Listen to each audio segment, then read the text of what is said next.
Sports, your go-to destination for head-to-toe sports style. Whether you're shopping for family, friends, or yourself, we've got the perfect gifts to fit everyone's style. From trendy sneakers to cozy fleece, our collection is inspired by sport and designed for everyday life. And don't miss our exciting Sport for Life campaign, out now. Make this holiday unforgettable with gifts for the entire family. Shop your local Champs Sports store or champsports.com. Champs Sports, sport for life.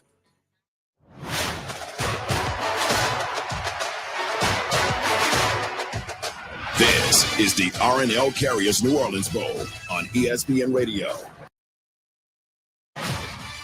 June basketball.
The world in Huntsville, Texas, won a national championship at the FCS level, had great success, over 90 victories, no longer with this team as he's moved on to Temple. So, Aaron Murray, my first question to you is, what do you like about this matchup? Well, I like both these teams. I mean, you're talking about a team that has an opportunity in Sam Houston to get to that number 10. And, you know, in this era of football where guys are transferring left and right, the portal has been absolutely chaotic over the past week. This Sam Houston team got hit by that 22 guys in the portal, but 20 of them will be playing in this ball game here tonight, which you see the energy for getting to that number 10 win. So you look at this offense, you look at this team that you brought up the fact that they went 0-8 a year ago. A big problem was their running game. Last in the conference in running the football. This year they have completely flipped the script, been able to run the football, dominate time of possession, stay on the field, and turn those plays into touchdowns. And then on the other side of the football, this defense for Sam Houston State has been terrific the entire season. Only one team has thrown for over 300 yards against this defense. They've held 4 opponents to under 100 yards. So running the football, playing great defense is a recipe for a lot of wins as they look for number 10 here this evening. This is a Sam Houston team that's coming off a victory over Liberty, 20-18 in their final game of the regular season. Meanwhile, Georgia Southern knocked off App State 29-20. They won a couple of games in a row.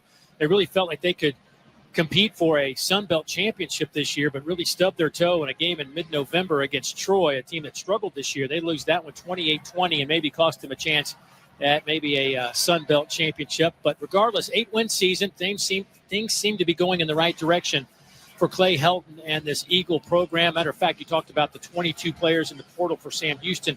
If you throw in a couple of guys that left in the middle of the season, Georgia Southern's only had 5 players enter the portal, 3 since the regular season ended.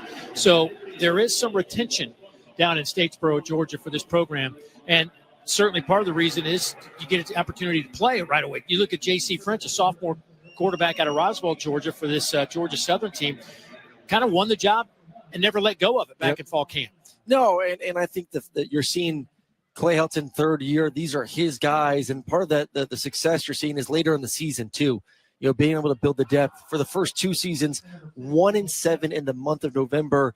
this November 3-1. They have their guys. They're committed to the program. They're not hitting the transfer portal, and they're going out there and having success. And they're the team that they thought this year was going to be special.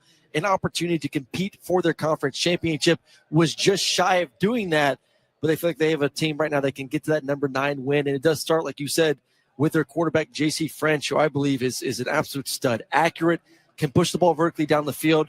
They have a plethora of receivers that he can get the ball to. And he's athletic, sneaky athletic too, can pull it down and run it when need be as well. Well, Aaron Murray's Game Plan brought to you by Verizon. At Verizon, you can trade in any phone in any condition from one of our top brands for the new iPhone 16 Pro. Terms and conditions apply. See Verizon.com for details. We are just less than a couple of minutes away from kickoff of this R+L Carriers New Orleans Bowl. And certainly for Sam Houston, this is an interesting game with Casey Keeler departing for Temple. He's actually in the building here tonight, but they turn it over to their interim head coach, a man that's been with this program now for a while, and Brad Cornelson, who has been their offensive guy, been running the show there, and now he gets to run the show at least for this game. They just hired Phil Longo, a former offensive coordinator at Ole Miss, North Carolina, Wisconsin, also at Sam Houston back in 2014, 15, 16. So he's coming back. So just kind of a weird vibe going on around Sam Houston right now. Well, and also you go from a coordinator that is up in the booth, calling plays from where we are right now, being able to have all of his space and take notes and do everything that he's accustomed to, now being on the field, having to manage not only the offense and calling plays, but when they call a timeout, when they go for it, the game planning, being involved with the defense. So a big responsibility jump from going from OC in the booth to on the field to be the head coach. We'll see how he handles those responsibilities, especially in like the 2-minute time, when they call timeouts, all that, which is foreign for a guy who's never done it before. Well, Sam Houston won the opening toss. They elect to receive, and they will get the football first. They are in their all-orange uniforms, orange helmet, orange jersey, orange pants. Meanwhile, Georgia Southern in their blue helmets, blue jerseys, and blue pants. They'll be kicking off from left to right. And we are underway. And the opening kick taken from the goal line and tripped up right away. Urbacek took it from the goal line, got out over the 5, and then tripped up. They'll spot him right at the 10-yard line, and that is where the Bearcats will start with their opening possession behind their redshirt junior quarterback, Hunter Watson, who comes in completing 60% of his passes on the year, a little over 1,500 yards, 11 touchdowns, 7 touchdowns rushing, 623 yards on the ground. Certainly a danger. Both capabilities to run and throw the football. We'll see how they like to use him here against this Georgia Southern defense, giving up 27 points a game. That's middle of the pack in the Sun Belt Conference. Jay Ducker gets the start at tailback, east to the right of the quarterback. Shotgun snap. They'll hand it off left side between tackle and guard. That'll be a pickup of about 4.5. Latrell Bullard, the defensive tackle, makes the stop for the Eagles. Well, there's no surprise. This team wants to run the football. The quarterback, you alluded to it, big physical runner, not elite speed, but guy that can get some yards. You see a lot of zone read. This is a team a year ago last in the conference in rushing. This year, 190 yards per game, which is number 3 in the conference. Empty set, shotgun snap, going to be kept there by Hunter Watson, the quarterback. He'll get it out over the 20 to the 22-yard line. He'll be stopped there by Justin Myers out of that safety spot. That's a gain of 7, and that'll be a first down for the Bearcats. Well, that's what you see right there, the physicality in which Hunter Watson wants to run the football. 6'3", 210. Does a good job getting behind his shoulder pads, getting behind that offensive line, downhill, and then lowering the boom. You see a lot of quarterbacks in that situation, Dave. They want to get down. They want to slide. Not Hunter Watson. He's going to deliver contact to these linebackers and safeties. And defensively, you're not used to that. You're going to be ready to go to tackle this quarterback. Knew we have a quarterback change. Hunter Watson's helmet came off, so Grant Gunnell comes in. Grant Gunnell hadn't played in the game since game 3 of last year. He'll hand it off here to Jay Ducker. That'll get a couple of yards out to the 25-yard line. MJ Stroud, the defensive end, crashing in to make the play there. But first time Gunnell has been on the field in a long time, but Hunter Watson comes back in after getting that helmet strapped back on, and he'll take the snaps from here on out. Hunter Watson out of Iowa Western Community College won a national championship at the junior college level a year ago. It'll be second down. Little toss sweep to the right side and tripped up behind the 20-yard line back at the 18 by Aiden Jackson. a loss of 6. Aiden comes up from that nickel spot to make a heck of a play. Oh, this is what you practice all week offensively, being able to block on the perimeter. He's one-on-one with Soon, the tight end, and he just goes up and around and able to get the tackle for loss in the backfield and put this offense, which wants to be ahead of the chains with run first, into a 3rd and long situation. 3rd down and a dozen now for Sam Houston. Ball on the far hash mark.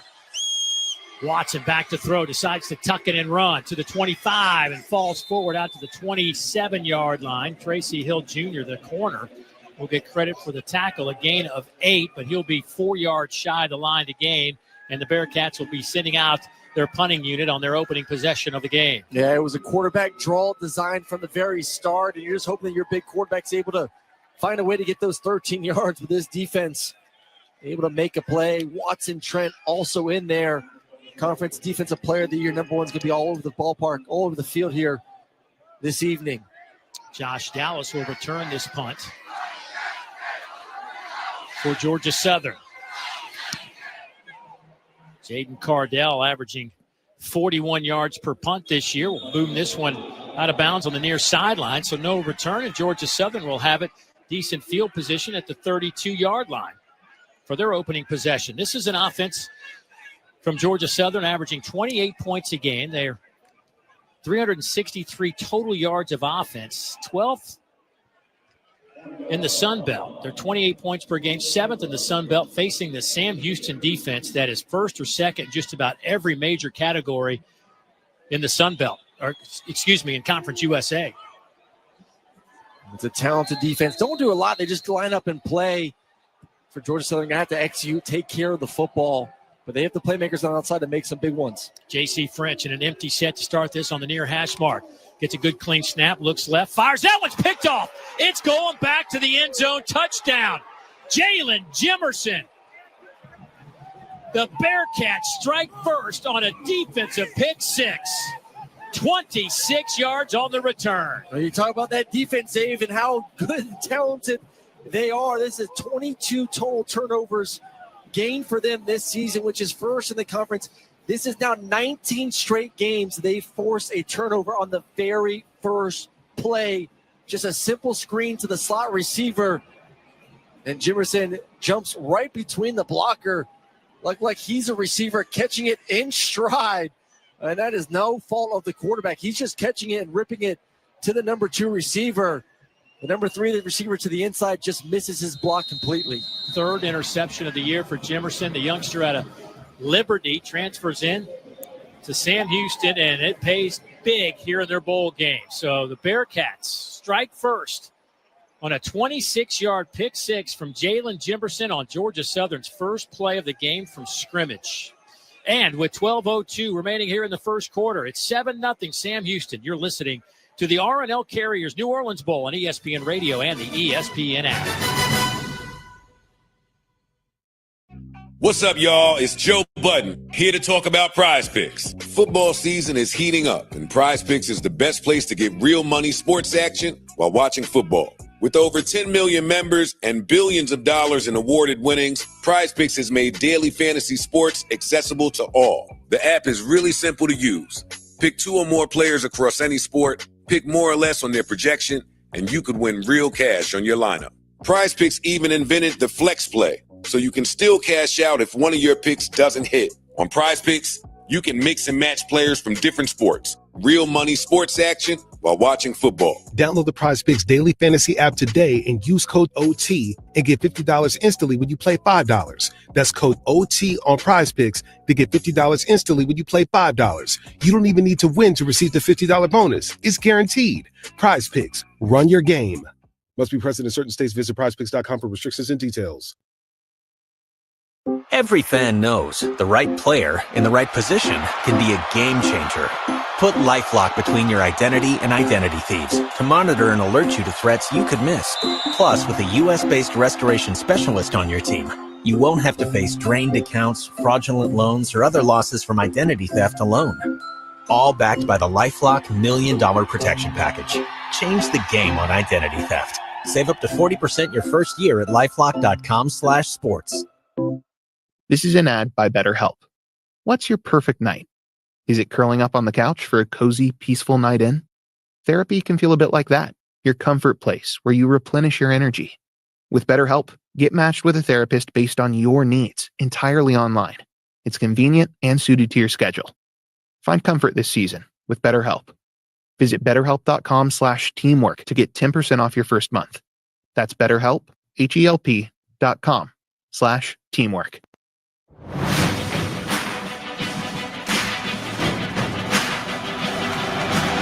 You're listening to the RNL Carriers New Orleans Bowl on ESPN Radio and the ESPN app. Dave Neal back alongside former Georgia Bulldog quarterback Aaron Murray. Glad you could join us from the RNL Carriers New Orleans Bowl. It is 7-0 Sam Houston. The Bearcats strike first on a pick six from Jalen Jimerson, who has played at Incarnate Word, then Liberty, and now found his way into Huntsville, Texas. And with this Bearcat operation, this defense has been so good this year, giving up just 20 points a game. That leads Conference USA. They are second in rushing yards allowed. They are first in passing yards allowed with 174. You gave some of those numbers in terms of what they've allowed in the pass game, but it's now 19 straight games with an interception, with a turnover for this team. 22 total turnovers, 23 now with that one, and their 13th interception of the year. It is just staggering numbers, and this is a team that was pretty hot to start the year off offensively, went into a kind of a lull, and this defense just put the entire team on their back and able to get to that number 9 win and hopefully number 10, and that's a great start right there. And these offenses nowadays, man, you see so many of these quick screens, Dave, where it's just like, hey, we feel like we have the numbers outside, get the ball out of the quarterback hands. It's essentially a glorified running play, and defense doing their film study, able to jump it with a massive play to get things going defensively. I mean, that ball couldn't have been thrown any better to Jimerson. It hit him in stride, right in the chest. I mean, just incredibly easy. His touchdown he's had in his career. Here is the kick. Cobb back to return this one. He'll take it. He's out over the 20 to the 22 and bounces around off a couple of orange jerseys, and that is where Georgia Southern will try this again. Now we'll see how that affects J.C. French in this offense. That was the 8th interception thrown by the redshirt sophomore quarterback who started his career at Memphis and now running the show at Georgia Southern. Well, I don't think that should face him. I mean, that's not one where you misread it or it was a bad throw and you go back to the sideline like, oh, man, maybe that was that. Your receivers have to block better for you on the outside. You're trusting them to do their job as you do yours as well. French came in completing 66% of his passes, over 2,600 yards, 16 touchdowns on the year. Nice numbers across the board for JC. First play here, a little inside handoff. Jimerson comes up to make the play as Jalen White gets the first carry, the fifth-year senior out of Daleville, Alabama. Well, this is an offense that's going to try to get the ball into the receivers' hands as well in the run game, spread them out, a lot of motions and shifts, a lot of eye candy. This defense has to stay disciplined as they motion running back from outside to in. Zone coverage going to be on the back end. Two receivers near side, ball in the left hash. They'll swing it to that left side of the field, and immediately Jalen White is hit by Kavian Gaither. Kavian comes in with 86 stops. First team All-Conference USA performer, a loss of 4. Well, you can tell right now this defense has done their film study. Same thing. This is a glorified run play, just a swing route to the running back on the outside with both receivers blocking. And the linebacker read it from the very beginning, is able to make the tackle for loss in the backfield. And all of a sudden, behind the change, this offense is going against a defense. It looks like they're going to put two safeties deep to protect over the top. 3rd down and 14. Ball in the far hash mark at the 19-yard line. There's a good clean snap to J.C. French. And he is hit and dropped back inside the 15, down at the 13-yard line. Isaiah Nixon comes crashing in to make the play. That is his 4th sack of the year, and it's a punting situation for the Eagles. It's just a 3-man rush. That's all they're bringing. And it's one-on-one on the outside against Boyd, the left tackle. And he just beats up with speed right around the edge, and really no time for J.C. French to be able to hitch up to find his targets down the field. 3-man rush getting after the quarterback. I mean, these first 2 possessions defensively have been perfect. Ife Adey back to return the punts. He stands at the Sam Houston 40, makes the catch, coming near side with it, trying to catch the corner. He does so. He's to midfield. He's inside Georgia Southern territory. They will spot him out of bounds at the 45-yard line. So a 15-yard return. And now Sam Houston in business with a short field to work with as they come out here with a 7-0 lead, 9:54 to go opening quarter from Caesars Superdome here in New Orleans, Louisiana. Dave, this is an opportunity right here. I think take a shot. You got the momentum. Defense has been great. Get the pick six. You get another 3 and out. You have short field on the 45-yard line plus 45. See if you can really gain a lot of momentum here with a shot down the field if it's open. DJ McKinney now starts this possession in the backfield to the left of his quarterback. Hunter Watson gets the snap, quickly flushed out of the pocket as he turns left, comes near side, throws it incomplete out of bounds, trying to hit Simeon Evans. Boy, there was a breakdown in protection there. Well, they were trying to play action pass, take a shot down the field. Really, as soon as he took the ball out of the belly of the running back, defender right in his face, has to roll out to the left, and opportunity there to hit Evans on the sidelines, but there's a tight window, ends up throwing it out of bounds. 2nd down and 10, near hash mark. DJ McKinney to the left of his quarterback, tight end in motion. They'll hand it off to McKinney. Actually, they'll fake the handoff to McKinney. Watson will keep it himself, coming near side. He'll pick up a couple of yards. He'll get it down to the 40-yard line. Justin Myers pushes him out of bounds, so it'll be 3rd down, and let's call it 5 now for the Bearcats. Well, I think I love about these offenses nowadays with the zone read is when you get a tight end that comes from one side and goes the other, ends up actually leading the quarterback if he does decide to pull it and run. Zone, who missed the block in the first possession, does a good job right there blocking to get to this 3rd and medium spot. So 3rd and 5 from the 40. Shotgun formation, 2 receivers to the wide side. Going that way, pump fake. Watson has to scramble for it. Now he's caught on the near sideline. He'll lose a couple of yards. Justin Myers chases him down.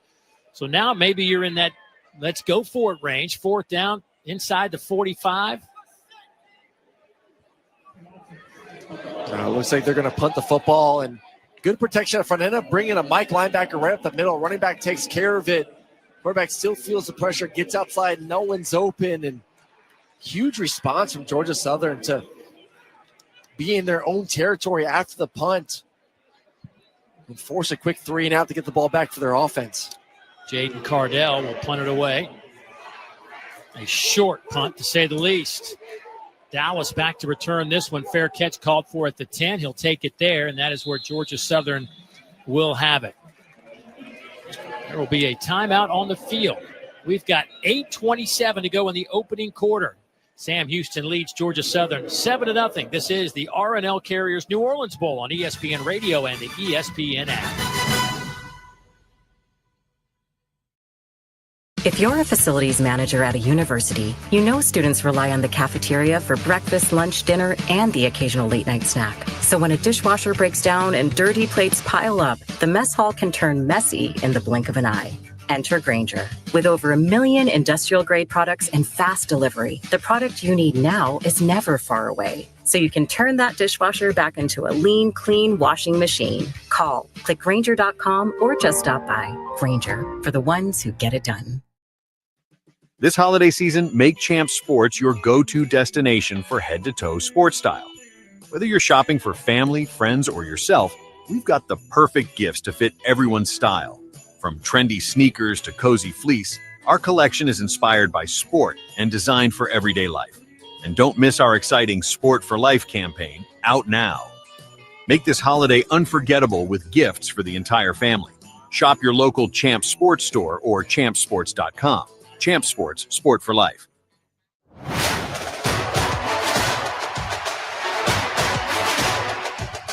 This is the R+L Carriers New Orleans Bowl on ESPN Radio.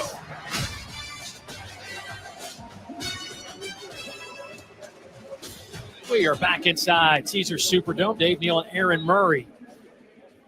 8:27 to go in the first quarter at this R+L Carriers New Orleans Bowl. 7-0 Sam Houston out in front after a pick six by Jalen Jimerson. The second pick six of the season for this Bearcat defense. David Fisher had one against Rice back in the middle of the season, and This has been a defense that has carried them at times throughout the 2024 campaign. Tell you what, the Sam Houston defense has been really good. We've talked about it. Give a lot of credit to Skylar Cassidy, their defensive coordinator, who is the youngest defensive coordinator in the FBS.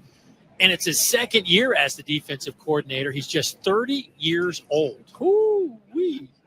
30 years old, and has produced the best defense in the conference. And unfortunately for this university, a lot of coaching staff, a lot of players will be moving after this game to new locations. But hey, guess what? You get one more go at it tonight to get the number 10, and this defense is playing with their hair on fire right now. Well, they've got Georgia Southern backed up all the way at their 10-yard line. Georgia Southern, their third possession of the game. The first one didn't go so well on their first play from scrimmage. Pick six the other way.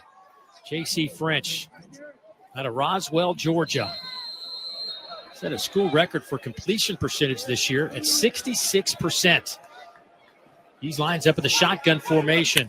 Jalen White stands to his left. They will hand it to Jalen White. He'll take it off the right side and get a couple of yards out to the 12-yard line. Jalen White, 2,926 career rushing yards, 14th all-time at Georgia Southern, the fifth-year senior out of Daleville, Alabama. Well, it's not an offense that can run the ball effectively. They want to throw it.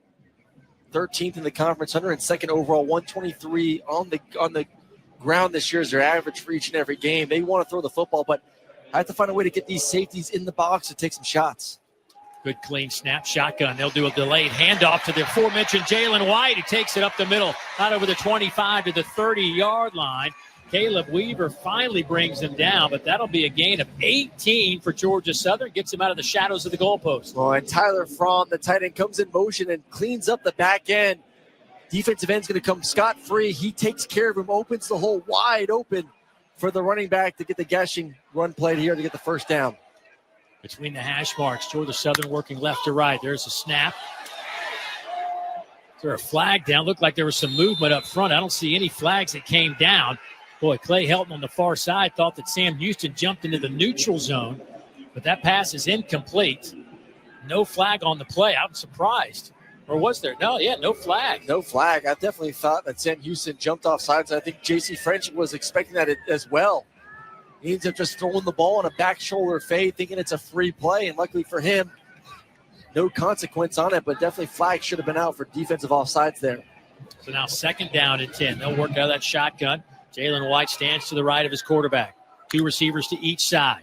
Little pump fake to the right. Pocket collapses. Down goes J.C. French again. Back at the 26-yard line, a loss of 4 on the play. It'll bring up third down and 14. And it's Bryson Haynes coming off the edge, and they're going to bring a nickel pressure as well. And really, you want to throw into the pressure, which JC does, but no one comes open. And then from there, everyone party at the quarterback to get another sack for this defense. So from the 26-yard line, Georgia Southern, two receivers to the wide side, one to the near side. Shotgun formation. Jalen White to the left of his quarterback. There's the snap. Handoff to White, trying to find a little bit of room to run, and he is met at the 30, right back at the original line of scrimmage. Trey Fields there to say hello. They'll spot him at the 31-yard line, and it is 4th down and 9 now. And here comes that Eagle punting team. And we're just seeing an offense right now that has done a great job throwing the football this season. I mean, JC, talking about the completion percentage, 16 of 19 the last game, 84%, 166 in a touchdown, and have some great weapons on the outside, but it's hard to get in any sort of rhythm when the quarterback is not getting protected. This offense line has to perform better. Ife Adei back to return this punt from Alex Smith. Booms it down the field, and catch is made. No fair catch, so Adei trying to run through some blue jerseys and can't do it. Good coverage by Georgia Southern, but Sam Houston will have it at the 25-yard line.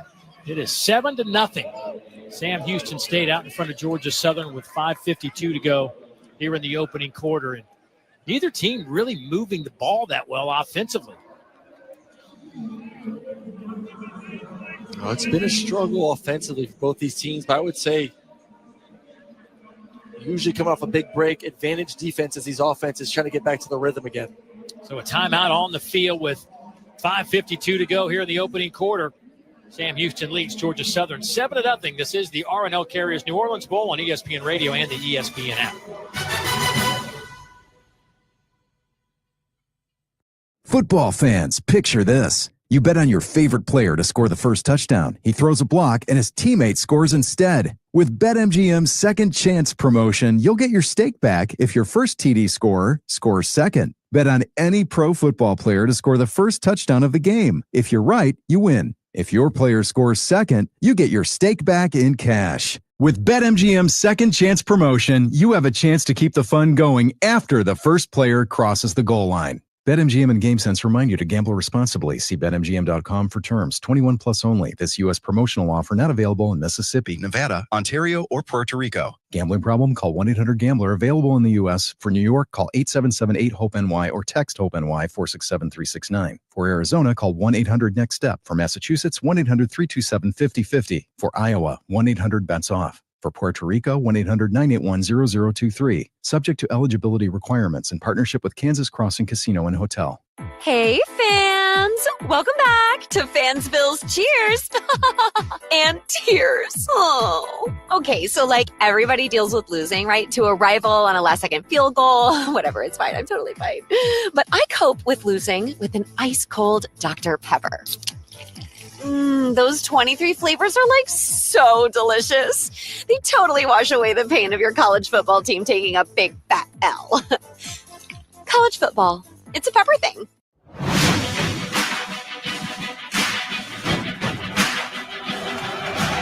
You're listening to the RNL Carriers New Orleans Bowl on ESPN Radio and the ESPN app.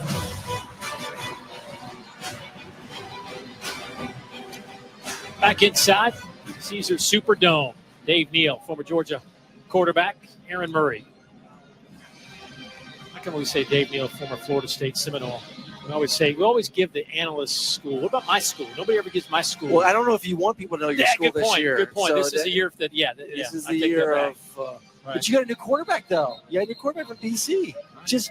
Just keep playing that roulette for quarterbacks in the transfer portal. We'll hit it one time. We'll hit it one time. Yeah, you'll hit it one time. Maybe next year. Maybe next year. Sam Houston leading Georgia Southern 7-0 here in the RNL Carriers New Orleans Bowl. Sam Houston has put together 20 yards of offense. Georgia Southern 14 yards of offense. 5:52 to go here in the opening quarter.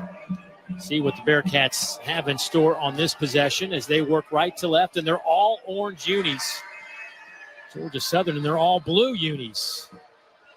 Jay Ducker will get this possession in the backfield alongside his quarterback, Hunter Watson, the redshirt junior out of Salina, Texas, by way of Iowa Western Community College. They'll go far side pass caught over there.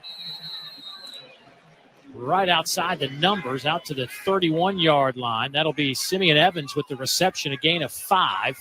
Brought down by Mark Stampley, the nickel back. First pass completion of the game for positive yards. Yeah, just free access hitch route on the outside. Pick it up, get it out of your hands as a quarterback. And Evans coming off the last game with 2 touchdowns, a couple one-on-one fades on the outside. Good-sized receiver, 6'1", 200 pounds. They'll go handoff here right side, going with Jay Ducker. Not much there, maybe a couple of yards when it's all over. So it'll be third down and about 3.5, maybe 4. Devin Collier, the true freshman out of Albany, Georgia, makes the play for the Eagles. Well, this is where you want to be offensively, especially with Hunter Watson and his ability to run the football. I expect a lot of zone reads in these situations. Get him on the edge. He's a better thrower outside the pocket. So you want to get him almost that triple option. You can hand it to the running back. You can run it as a quarterback, or give him an easy throw on the outside as well. Third down and 3. Out of the shotgun. Going to throw here near side. Slant pattern. It's there. Reception made by Michael Phoenix II. The young man just picked up his 14th catch of the year. It's good enough to move the chains after a gain of 9. Well, they're going to have double slants to the field. You're just a 1-2 read for the quarterback.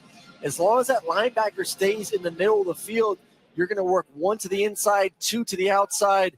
And Phoenix II does a great job winning his one-on-one battle and bringing it in for the first down. They'll work from the near hash mark. They'll give it to a receiver on the little end around, Noah Smith.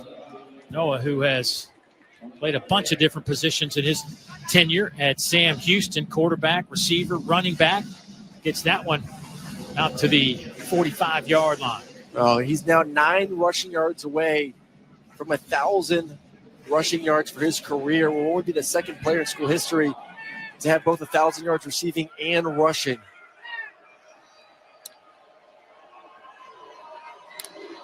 Gain of 3 on that last play. They'll throw it again. They'll go to the wide side of the field. Caught there by Smith again. Tries to turn the corner. He'll be close to the line to gain across midfield. Actually, they'll say his foot went out of bounds right at the midfield stripe. Mark Stampley pushes him out of bounds. So it'll be 3rd down and a couple of yards coming up for the Bearcats. No, this coaching staff, they've done it all year. It's just how many different ways can we get Noah Smith the football?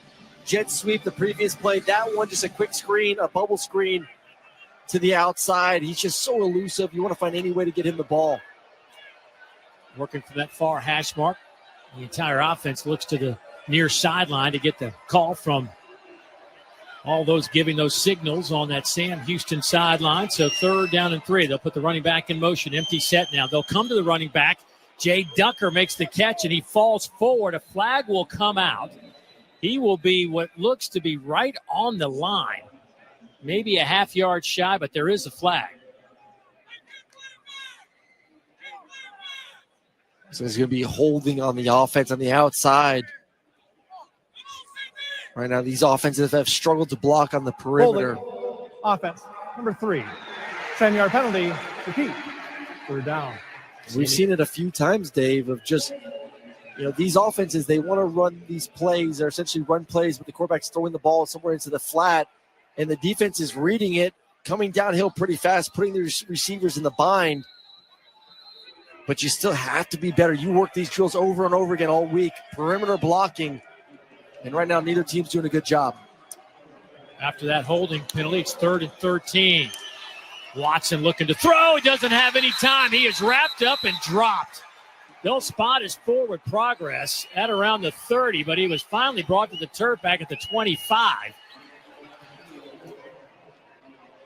A Lodge Fall came flying in and just picked up sack number 2.5 on the year and a loss of 9. It looked like the offensive center guard thought the other one was going to take him, and then they both just let him go. And he said, all right, three men coming after the quarterback, and you're not going to block one of them with 5 offensive linemen, and they just say free access to the quarterback to get the sack.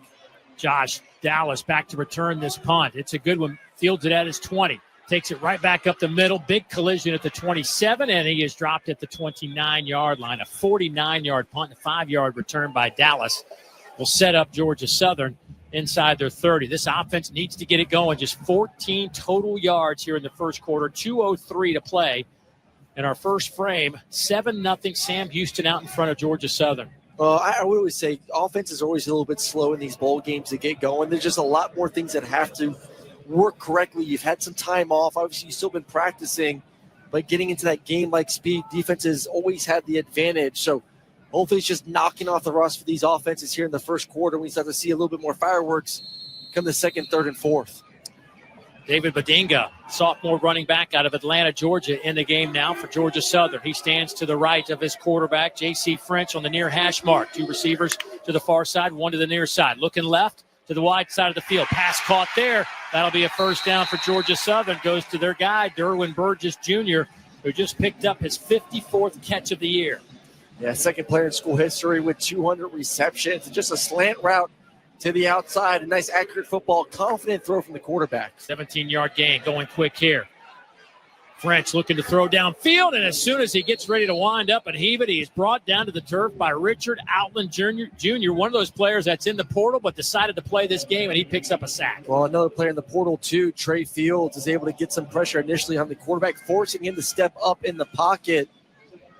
And we've seen now a handful of times with this offensive line, he's just not been able to give their quarterback an opportunity. It's a big play-action pass. They're going to have a post route with a deep cross. The deep cross was coming open, just not enough time for the quarterback. 2nd down and 15. They'll keep it on the ground here and run it with Badinga. Badinga out to the 45, right back to the original line of scrimmage. Trey Fields making the play there. Trey on the year with 72 tackles, 3rd on the team in that department. And quickly, Georgia Southern back to the line of scrimmage. They're going to go 3 receivers near side. They'll put Dalen Cobb in motion. He'll stop. It looks like some sort of maybe possible all-out blitz, offensive check. Defense now checks themselves. Look like they're going more to a zone 2 high defense. Working from that far hash mark. Good clean snap. French Pass is intercepted again. The second of the game. Kavion Gaither with the interception for the Bearcats. He is brought down at the 46-yard line. And Sam Houston in business with their second interception of the game. Oh, and that's all on the quarterback there. He is staring down his receiver the entire time, gets locked on there to Josh Dowell. It's running like a shallow route, mid-shallow route across the middle of the field. And Gaither, who's playing the backside linebacker, just reads the quarterback's eyes and slowly works his way to the middle of the field and is right there to make the interception. As a quarterback, you have to make sure you know what's going on backside, and JC does not do a good job with his eyes at all. So Sam Houston with 21 seconds to go here in the first quarter, leading by 7, has the ball at the 45 near hash mark. Toss sweep near side. That one goes to Ducker, and he'll get a couple of yards. Brought down by Gilmore. Well, it's the second time this offense has been able to start inside positive territory. First time 3 and out. This time, let's see if they can take advantage of the short field and put some points on the board. That should be the final play of the first quarter. 3 seconds, 2 seconds. And that will be the end of the first 15 minutes. Our only score coming from the pick 6. Really our only plays on the defensive side. Not a whole lot of offense in this one. But the pick 6 by Jalen Jimerson on Georgia Southern's first play from scrimmage is the difference in this ball game. And that is the end of the first quarter. With a score, the Bearcats of Sam Houston leading the Eagles of Georgia Southern 7-0. This is the R+L Carriers New Orleans Bowl on ESPN Radio and the ESPN app. What's up, y'all? It's Joe Budden, here to talk about Prize Picks. Football season is heating up, and Prize Picks is the best place to get real money sports action while watching football. With over 10 million members and billions of dollars in awarded winnings, Prize Picks has made daily fantasy sports accessible to all. The app is really simple to use. Pick 2 or more players across any sport, pick more or less on their projection, and you could win real cash on your lineup. Prize Picks even invented the flex play, so you can still cash out if one of your picks doesn't hit. On Prize Picks, you can mix and match players from different sports. Real money sports action while watching football. Download the Prize Picks daily fantasy app today and use code OT and get $50 instantly when you play $5. That's code OT on Prize Picks to get $50 instantly when you play $5. You don't even need to win to receive the $50 bonus. It's guaranteed. Prize Picks. Run your game. Must be present in certain states. Visit prizepicks.com for restrictions and details. Every fan knows the right player in the right position can be a game changer. Put LifeLock between your identity and identity thieves to monitor and alert you to threats you could miss. Plus, with a U.S.-based restoration specialist on your team, you won't have to face drained accounts, fraudulent loans, or other losses from identity theft alone. All backed by the LifeLock $1 Million Protection Package. Change the game on identity theft. Save up to 40% your first year at LifeLock.com/sports. If you're a maintenance supervisor for a commercial property, you've had to deal with everything from leaky faucets to flickering light bulbs. But nothing's worse than that ancient boiler that's lived in the building since the day it was built, 50 years ago. It's enough to make anyone lose their cool. That's where Grainger comes in. With industrial-grade products and dependable fast delivery, Grainger can help with any challenge, from worn-out components to everyday necessities. Call, click Grainger.com, or just stop by. Grainger, for the ones who get it done. This holiday season, make Champs Sports your go-to destination for head-to-toe sports style. Whether you're shopping for family, friends, or yourself, we've got the perfect gifts to fit everyone's style. From trendy sneakers to cozy fleece, our collection is inspired by sport and designed for everyday life. And don't miss our exciting Sport for Life campaign, out now. Make this holiday unforgettable with gifts for the entire family. Shop your local Champs Sports store or champsports.com. Champs Sports, sport for life.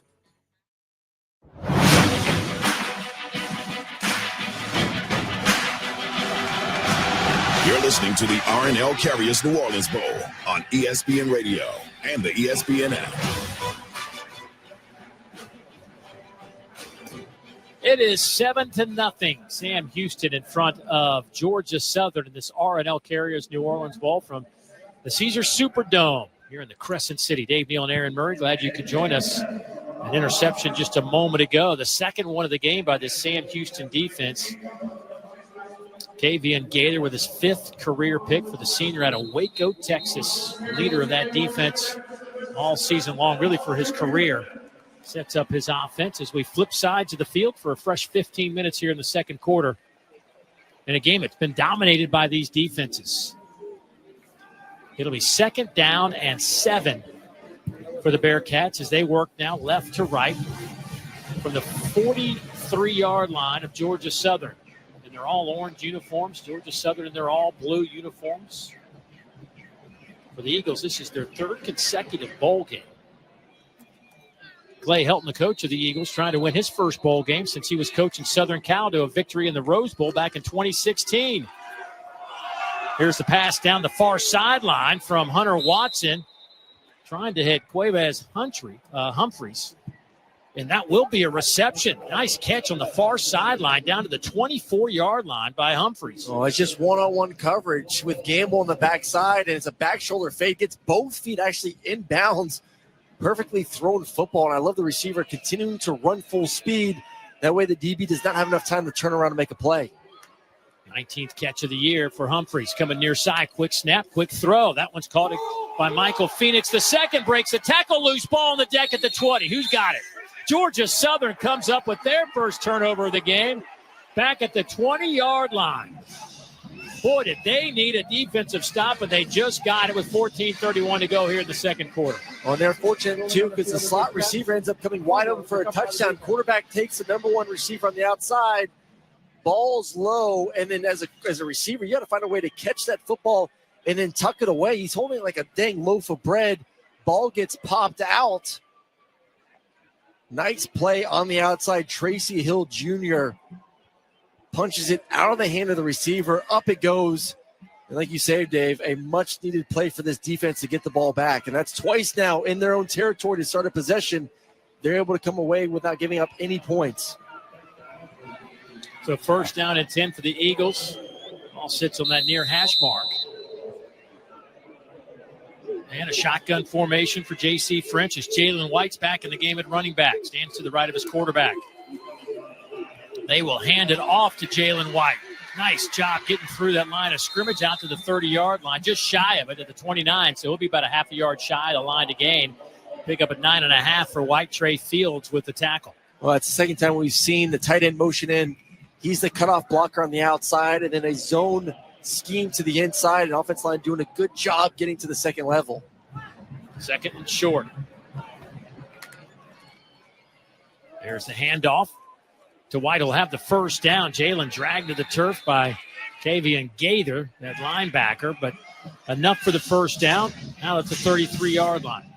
If you're able to run the football right now, and your quarterback has 2 interceptions in the first quarter, very uncharacteristic for J.C. French. First one, definitely not his fault, but second one, just eyeing down the receiver way too long. So you want to ease him back into this game, run the football, and see if you get some easy completions to settle him down. Now the shotgun. There's the handoff again going to White. Coming near side. Breaks a tackle. He's to midfield and tackled out of bounds on the back end by Isaiah Cash, but a gain of 17 for Jalen White. All right, Tyler Fromm continues to do his thing from the tight end position. He's going to block 2 guys. He blocks the defensive end. He knocks him to the ground. Then continues on to the second level, gets another block, which springs the running back White for the big gain. So number 7 doing his job right now, not just in the pass game, but blocking as well from the tight end spot. 12:57 clock running here in the second quarter. 7-0 Sam Houston out in front of Georgia Southern. White now 7 carries and 40 yards, averaging 5.7 per carry. He stays in the game to the right of his quarterback at the shotgun. French looking to throw that way, and that one is through the hands of Jalen White. That could have had a chance to pick up some yardage out there, but White couldn't hang on to it. Well, they actually have a perfect play set up, a little bubble screen to the outside.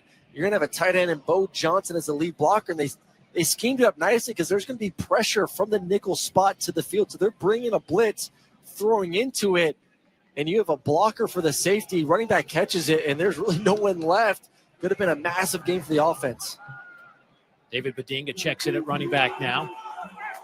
They'll fake the end around, hand it to the up back, Bedinga, and he will get it across midfield, maybe a half a yard. So it's going to be 3rd down and about 9. Caleb Weaver from that safety spot on the back end, first-team All-Conference USA player. Now with 90 tackles on the season. Let's say here, 3rd and 10, about the 50-yard line, 40 plus 49. Get some positive yards and go for it on 4th down.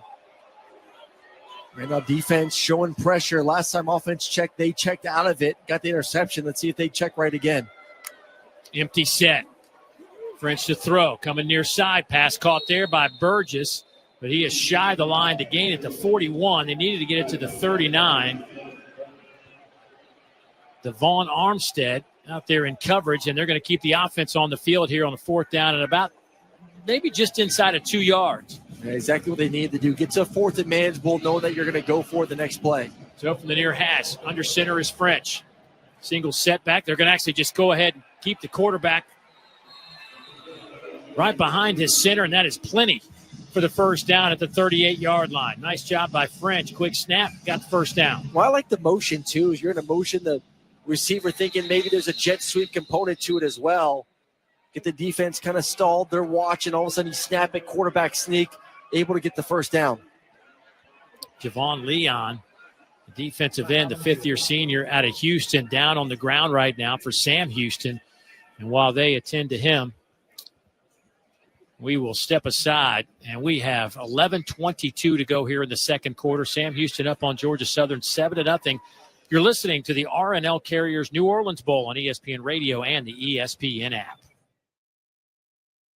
Football fans, picture this. You bet on your favorite player to score the first touchdown. He throws a block and his teammate scores instead. With BetMGM's second chance promotion, you'll get your stake back if your first TD scorer scores second. Bet on any pro football player to score the first touchdown of the game. If you're right, you win. If your player scores second, you get your stake back in cash. With BetMGM's second chance promotion, you have a chance to keep the fun going after the first player crosses the goal line. BetMGM and GameSense remind you to gamble responsibly. See BetMGM.com for terms. 21 plus only. This U.S. promotional offer not available in Mississippi, Nevada, Ontario, or Puerto Rico. Gambling problem? Call 1-800-GAMBLER. Available in the U.S. For New York, call 877-8-HOPE-NY or text HOPE-NY 467-369. For Arizona, call 1-800-NEXT-STEP. For Massachusetts, 1-800-327-5050. For Iowa, 1-800-BETS-OFF. For Puerto Rico, 1-800-981-0023. Subject to eligibility requirements in partnership with Kansas Crossing Casino and Hotel.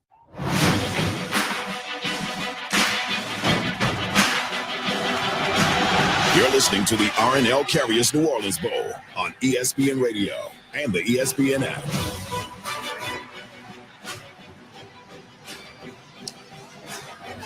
Back inside the Caesars Superdome. 7-0 Sam Houston in this R+L Carriers New Orleans Bowl. Dave Neal and Aaron Murray, glad you could join us.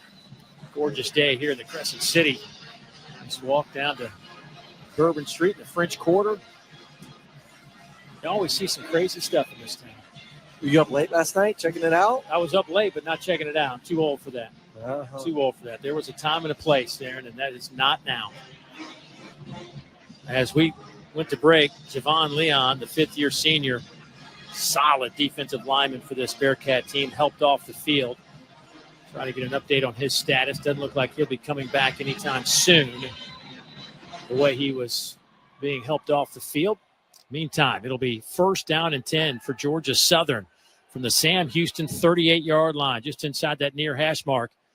They'll work out of that shotgun again. They'll play fake it. French looking to throw. Sees some room to run. Pump fakes. Tries to get to the outside. Does so. French will have the 1st down as he picks up a dozen yards. Chris Murray chases him out of bounds, but a good job by J.C. French to see a little bit of room and make something happen. Well, that's athleticism that we talked about at the beginning of the game. When things aren't there down the field, good job stepping up in the pocket, and he's one-on-one with Jimerson in the open field and puts the burners on to get to the outside. 101 rushes heading into this game for 205 yards. Obviously, that takes into account sack yardage as well, so he's definitely someone to watch out for with his ability to run the football. 1st down and 10 from the 26. Georgia Southern looking to tie this one up. French will keep it after the play fake, trying to get out to the right side again. He'll have a decent gainer of about 4.5, maybe 5 before Isaiah Cash pushes him out of bounds right into that Georgia Southern bench area. Just another solid block from Tyler Fromm, coming from left to right. Going to be actually on Cash one-on-one, able to hold him off just enough to get the quarterback to the edge. Let's get about a 4 or 5 yard gain there on offense. Good drive here offensively, running the football with some success.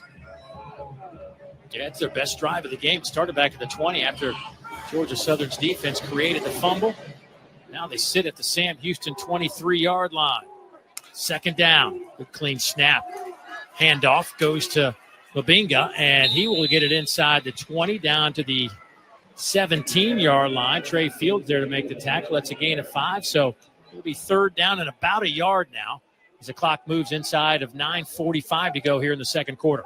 Well, they're finally getting some success on the run game. The offensive line doing their job. Both tight ends, actually 12 personnel, 2 tight ends on the field. Bo Johnson getting in the mix as well with Tyler Fromm.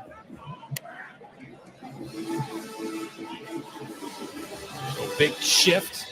They'll split 3 receivers wide to the far side, 2 to the near side. Empty set now for Georgia Southern. J.C. French gets the snap. Pressure comes, lofts it up toward the end zone. Touchdown, Georgia Southern. Josh Dallas with the catch in the corner of the near end zone, 17 yards. Josh Dallas, they ended up going to the empty formation like you talked about for a quarterback. You're going to try to find your best matchup, and he gets matched up in the slot against a linebacker in Jackson, and he sees it from the start. He knows where he's going. Actually has a free blitzer right in his face, but he knows, hey, one-on-one, my receiver against a linebacker, inside fade. I just got to buy enough time. Releases it perfectly up and over the defender. And what a drive for Georgia Southern, in which everything was very difficult there in the first quarter. Marched right down the field for the touchdown. 11 plays and 80 yards. The point after up and good from Gavin Stewart. We are now tied at 7. Took up 5 minutes and 16 seconds off the clock. And clearly the best drive by either team here tonight inside the Caesars Superdome. So, with 9:15 to go before halftime, we are all tied up. Sam Houston 7, Georgia Southern 7. This is the R+L Carriers New Orleans Bowl on ESPN Radio and the ESPN app. This is an ad by BetterHelp. What's your perfect night? Is it curling up on the couch for a cozy, peaceful night in? Therapy can feel a bit like that. Your comfort place where you replenish your energy. With BetterHelp, get matched with a therapist based on your needs, entirely online. It's convenient and suited to your schedule. Find comfort this season with BetterHelp. Visit BetterHelp.com/teamwork to get 10% off your first month. That's BetterHelp, HELP.com/teamwork. Whether you're a 9-to-5 commuter in the carpool lane, a sports car enthusiast, or a loving dad who has to drive a minivan full of pop-shrieking tweens to a concert, you want quality tires that perform in any situation. You want your car to wear Coopers, because there are plenty of twists, turns, terrains, and tweens who may or may not know what an indoor voice is. That's why Cooper tires are what millions of Americans depend on. Great quality, great reliability, great performance. That's why my car wears Coopers. Cooper tires, trusted since 1914. Hey, fans! Welcome back to Fansville's Cheers and Tears. Oh. Okay, so like everybody deals with losing, right? To a rival on a last-second field goal. Whatever, it's fine. I'm totally fine. But I cope with losing with an ice-cold Dr. Pepper. Those 23 flavors are like so delicious. They totally wash away the pain of your college football team taking a big fat L. College football, it's a pepper thing.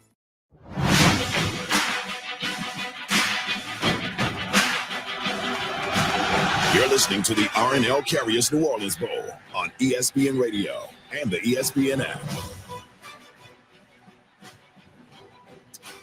Well, Georgia Southern just put together the best drive of the game, 11 plays and 80 yards to put it in the end zone. A touchdown pass from J.C. French to Josh Dallas. It was Dallas's 6th touchdown reception of the year, and for J.C. French, his 17th touchdown pass of the season against 8 interceptions.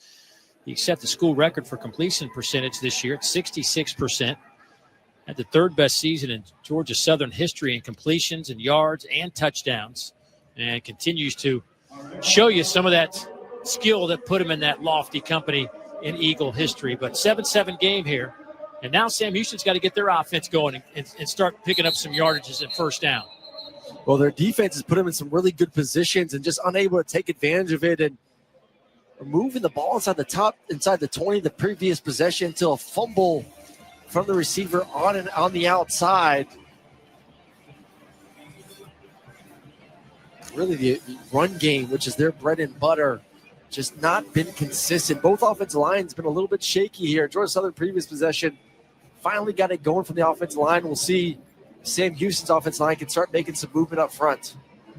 Gavin Stewart will kick it away for Georgia Southern, kicking from right to left.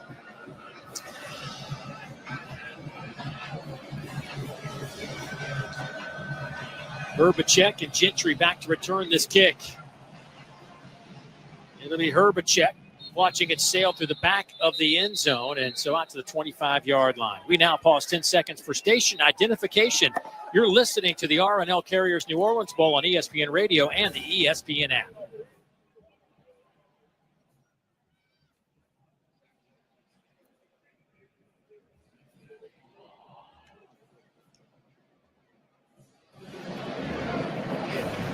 Sam Houston State will start from the 25-yard line, working out of that pistol formation. DJ McKinney, your tailback, but a toss underneath to Noah Smith, who comes from the right side, lined up at the wide receiver spot, comes back across the formation out over the 30-yard line, where he is brought down for a gain of 5.5 on the play. Now they're going to go quick. They're super quick. Quick snap back to the quarterback, Hunter Watson. Far side catch by Simeon Evans, and he fights his way out over the 35. That'll be a first down for the Bearcats. Marquez Watson Trent bringing him down. Sunbelt Defensive Player of the Year.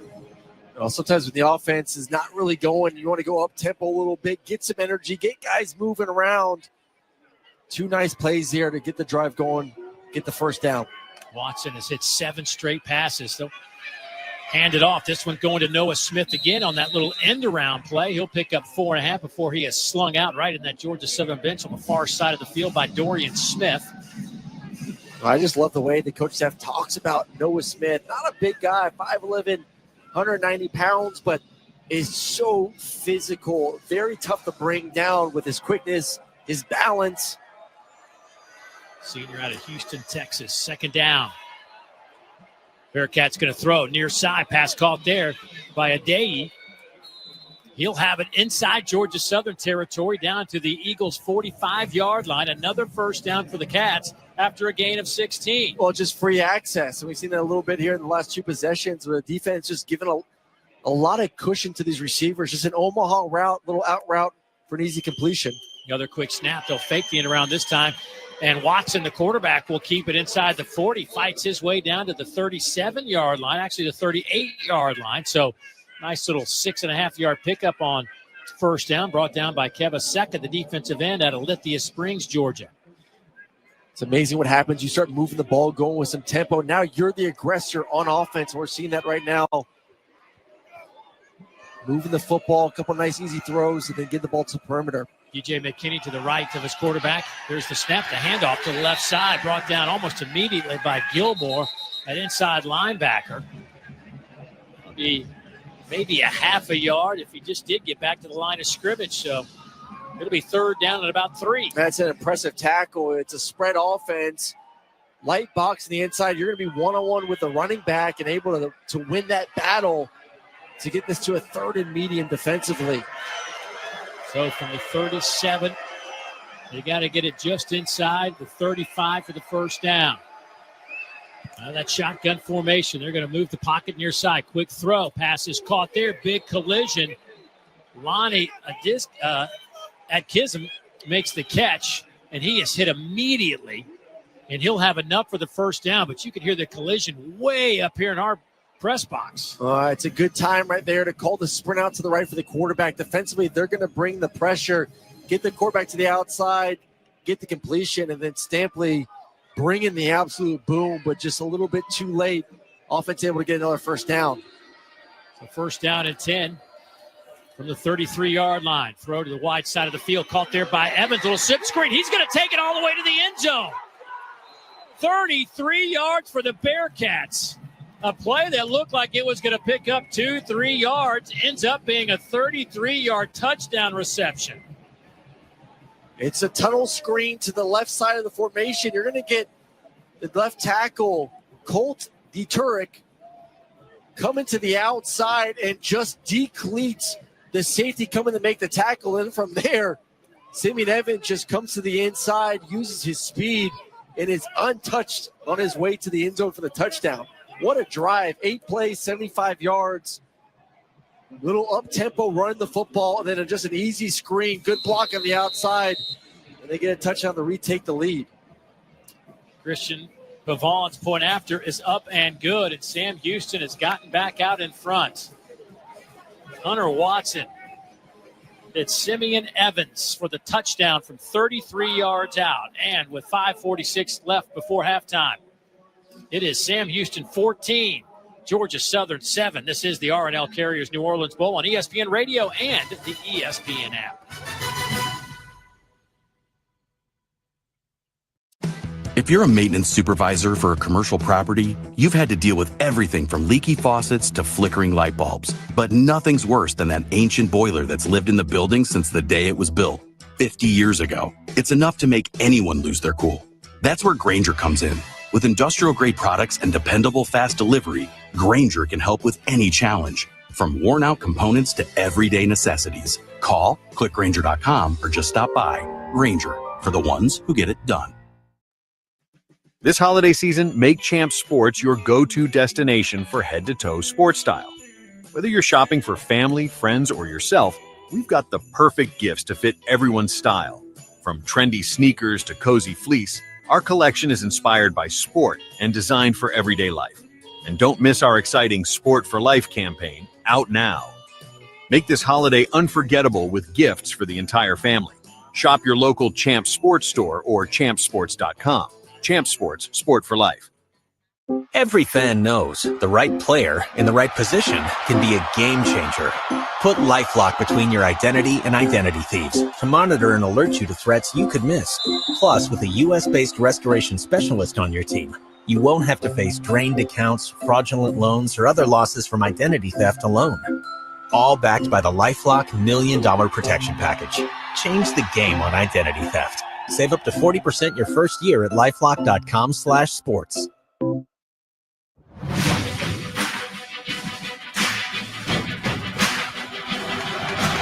You're listening to the R+L Carriers New Orleans Bowl on ESPN Radio and the ESPN app. Dave Neal and Aaron Murray with you from Caesars Superdome here in New Orleans, where Sam Houston just took a 14-7 advantage over Georgia Southern. 5:46 to go before halftime. Sam Houston, their first 4 drives, amassed a total of 61 yards, 3 punts and a fumble. Their last drive went 75 yards in 8 plays. Georgia Southern, very similar type of situation. Their first 4 drives, just 31 yards, including a pick 6. They also had another interception in those first 4 drives. But their last drive, 80 yards, 11 plays, and their first touchdown of the game. So something's clicked here. And I think with Sam Houston, we saw it was a tempo game. It was definitely a tempo game there for the offense. Just get up there and really not put a lot of pressure on the offensive line. You saw a lot of jet sweeps there, a couple to Noah Smith, the screen pass, run the football, able to get the quarterback on the run for the conversion there in the 3rd and medium. Just quick hitters, put that defense on their heels there, and just a beautiful drive. 8 plays, 75 yards, 329, just absolutely perfect to retake that lead. Sam Houston will kick it away, going left to right. And there it is, end over end. This one is returnable by Cobb. Dalen Cobb out to the 20, cuts it back and tripped up right there, falls forward to the 21-yard line. So that is where the Eagles and their quarterback, J.C. French, will take over. Down a touchdown, a team that went 8-4 on the year, but finished with back-to-back wins against Coastal Carolina and App State. They actually had one of their greatest comebacks in school history against Marshall midway through the season. Both these teams had some big, impressive comeback victories this season to get to the postseason. But this Sam Houston State finished up one game better than Georgia Southern, 9-3 in overall record, coming out of Conference USA. First down and 10 from the 21-yard line. Working right to left. J.C. French, 4 of 8, 39 yards, a touchdown, and 2 picks. They'll keep it on the ground here. Run it with Jalen White off the left side. He is tripped up after a gain of a yard by Trey Fields, their middle linebacker. I think this defense went back and watched the film after the previous possession and said, guys, we're the number 1 rush defense in the conference. We can't be giving up plays. Number 2 rush defense in the conference. We cannot be giving up big-time plays against an offense that has struggled to run the football this season. And right there, you see the linebacker really aggressive downhill to make the tackle for a short gain. Working between the hash marks from right to left. Georgia Southern out of the shotgun. Good clean snap to French. Will dump it off underneath, and a throw behind his intended target, Jalen White, who was coming out of that backfield. Tell you what, they're having a hard time, Georgia Southern is, their offensive line slowing down this pass rush from Sam Houston. Well, it's just one-on-ones, and they're losing to the outside. That's the second time we've seen Don Boyd lose his matchup. First time was a speed rush to the outside. That time an inside move, forcing the quarterback to roll to his left. It'll be 3rd down and 9. Clock goes to 5 minutes before halftime. 6 at the line of scrimmage for Sam Houston. See if they back off. They do so. They'll bring 3, drop 8. French trying to find somewhere to throw it. This one's picked off again. Jalen Jimerson with his 2nd interception of the night. This one, though, will be stopped at the 12. The 3rd pick for J.C. French. 2 of them have found number 4 wearing the orange. And that was the most impressive one of them all. It looked like a one-handed snag. I think right there, J.C. French is just starting to feel the pressure a little bit too much. He climbs the pocket. No need to do so. Just a little bit too aggressive. You actually see his eyes drop.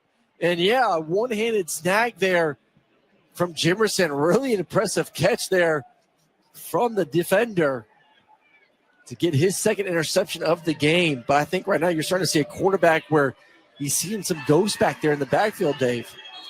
Boy, the Cats now with 8 interceptions in their last 6 games. And at least 1 pick in 5 of the last 6. They're trying to capitalize here. They'll swing it to the outside. Ife Adei will take it close to the line to gain. Let's see where they spot him out of bounds. Actually, they'll spot him around the 7-yard line. So it'll be 2nd down and relatively short.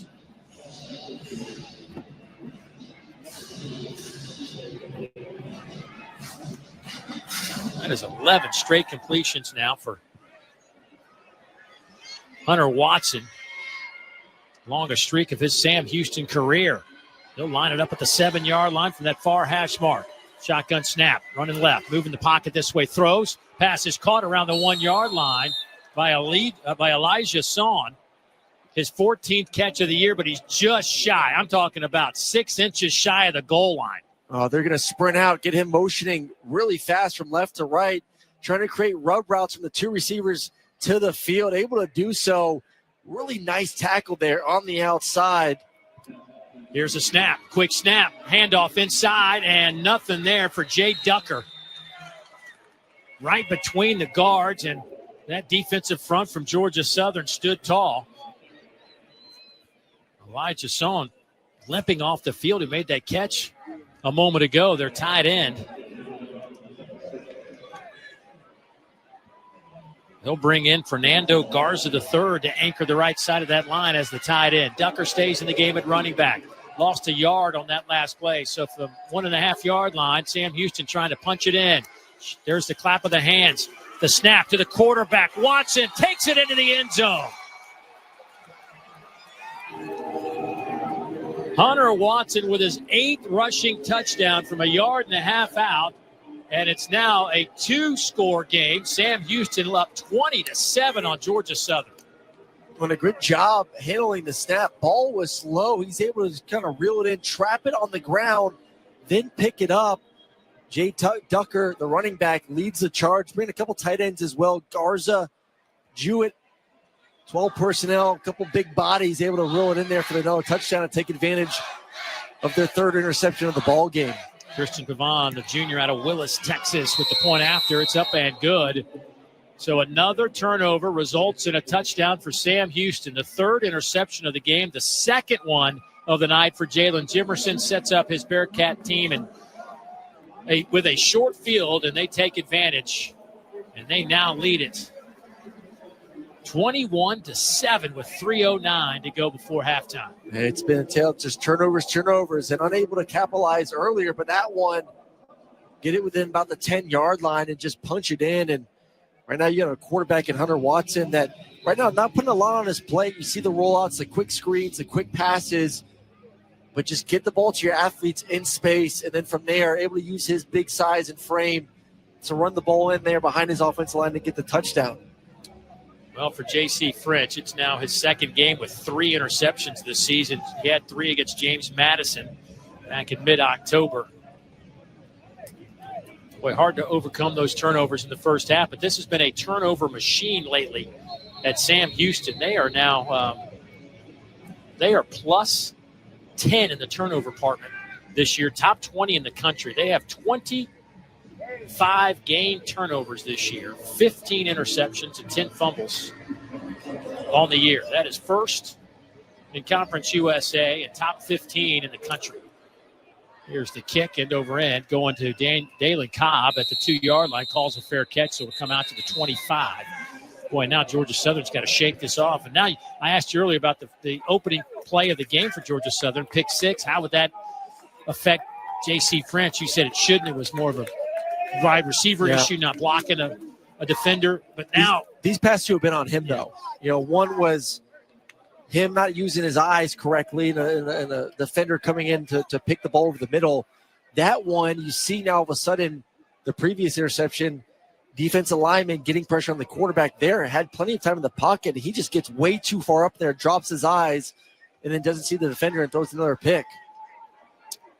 Babinga in the game at running back now, but they will hand it to Josh Dallas. The wide receiver steps into the backfield, and he gets the handoff and picks up 13 before Caleb Weaver drags him to the turf. So that's a first down for Georgia Southern out around the 38-yard line. Yeah, the last time they threw an interception, they got back to the running the football, had success, was able to march down the field to score a touchdown. See if they can do the same thing here before halftime. Just the 4th carry of the year for Josh Dallas. Empty set now as they split out Babinga to the near side, and that one's incomplete, thrown really low, trying to hit Derwin Burgess, and it one hops to him. So second down and 10. The clock will stop with 2:35 to go before halftime. Well, that's another one where he's eyeing down the slant to the field, and Jimerson just sitting right there as an opportunity to make a play on the ball if it's not tipped. Just a spacing concept. If the linebacker's there, you got to work from left to right across the field. Just not doing a good job with his eyes right now.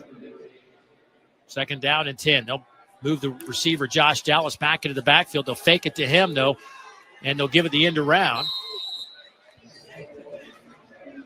J.C. French actually keeps it, the quarterback, and picks up a yard, so it'll be a 3rd down and 9 coming up.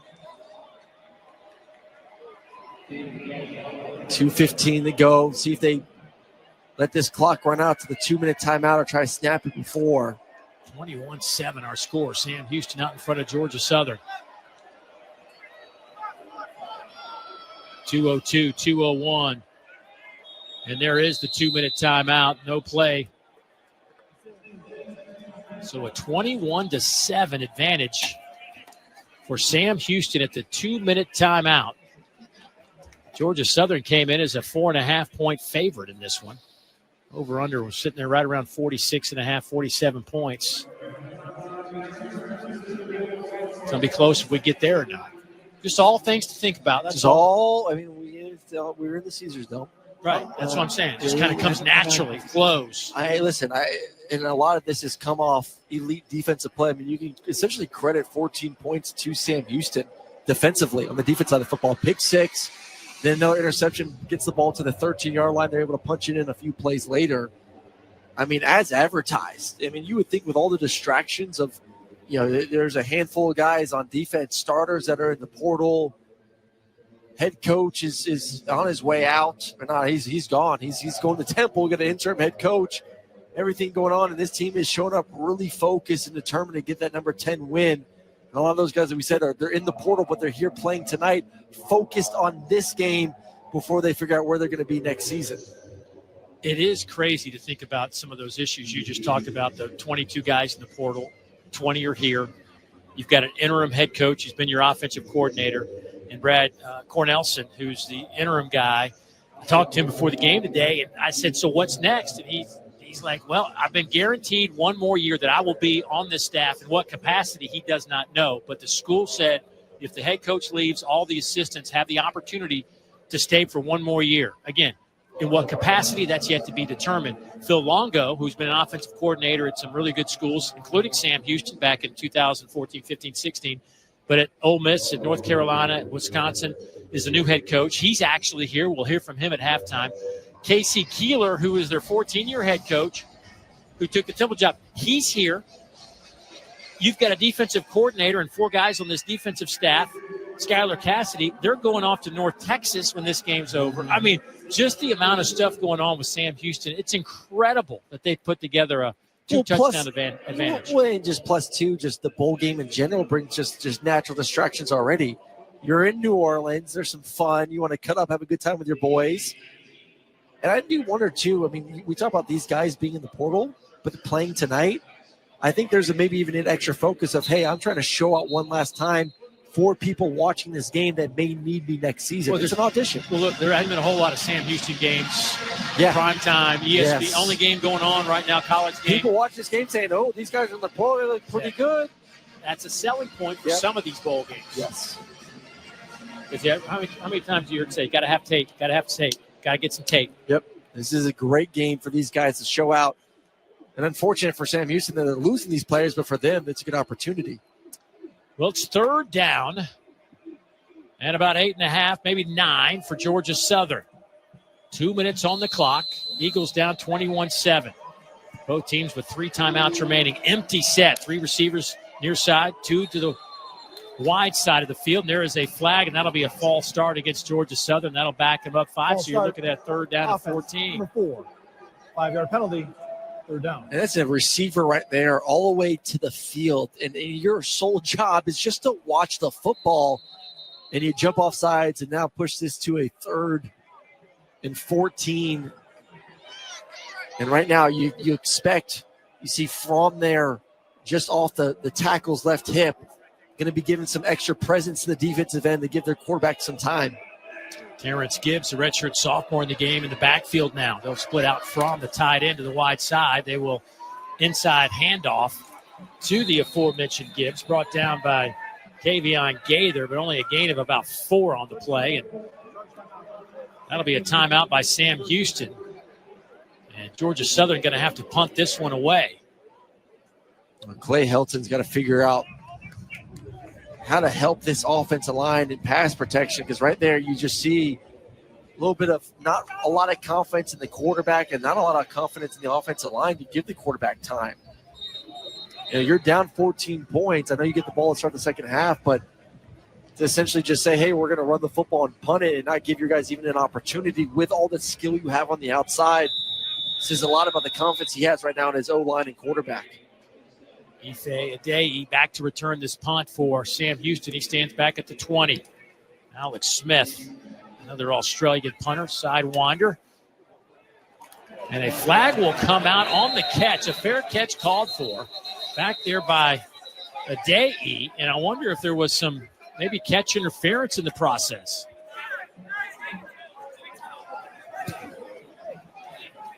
We will wait on this call as they get together around the 22-yard line.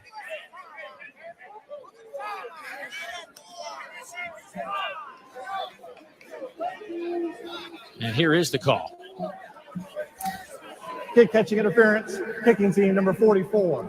15-yard penalty, 1st down. That's Jeffrey Smith, defensive back on special teams. It just nothing seems to be going right.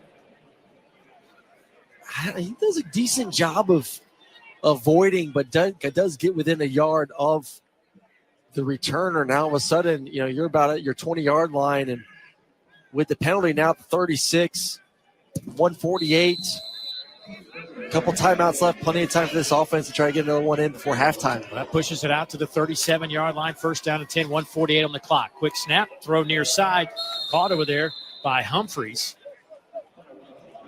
They'll spot him at the 41-yard line. Clock continues to move now, 1:37 before halftime. You're starting to see these defensive backs get a little bit restless with giving up these free access throws, coming up a little bit tighter. 4-man rush by the Eagles. Watson stands in there, throws wide side of the field. Noah Smith makes the catch, spins out of bounds. Not a whole lot, maybe a yard when it's all said and done, but does stop the clock at 1:20.